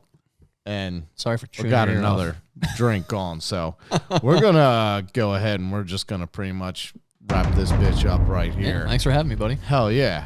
And thanks y'all for tuning in. This has been another episode of the KiLLs podcast. And I guess that's kind of what you can take away from it. Fucking be a beast. And if you don't yet know how, take your passion, fucking work toward it, hustle, fake it till you make it, fucker. Just don't sit there and be idle. Get after the shit. You're either sitting on the sideline or you're fucking trying. Hustle hard if you're gonna fake that shit though. Revolution Entertainment Video. Yeah, Revolution Entertainment Video. Yep. I appreciate you coming on, man. Good times as always. Yeah, We're gonna thanks for having me. create some more content. Hell yeah. This is another episode. Kills it.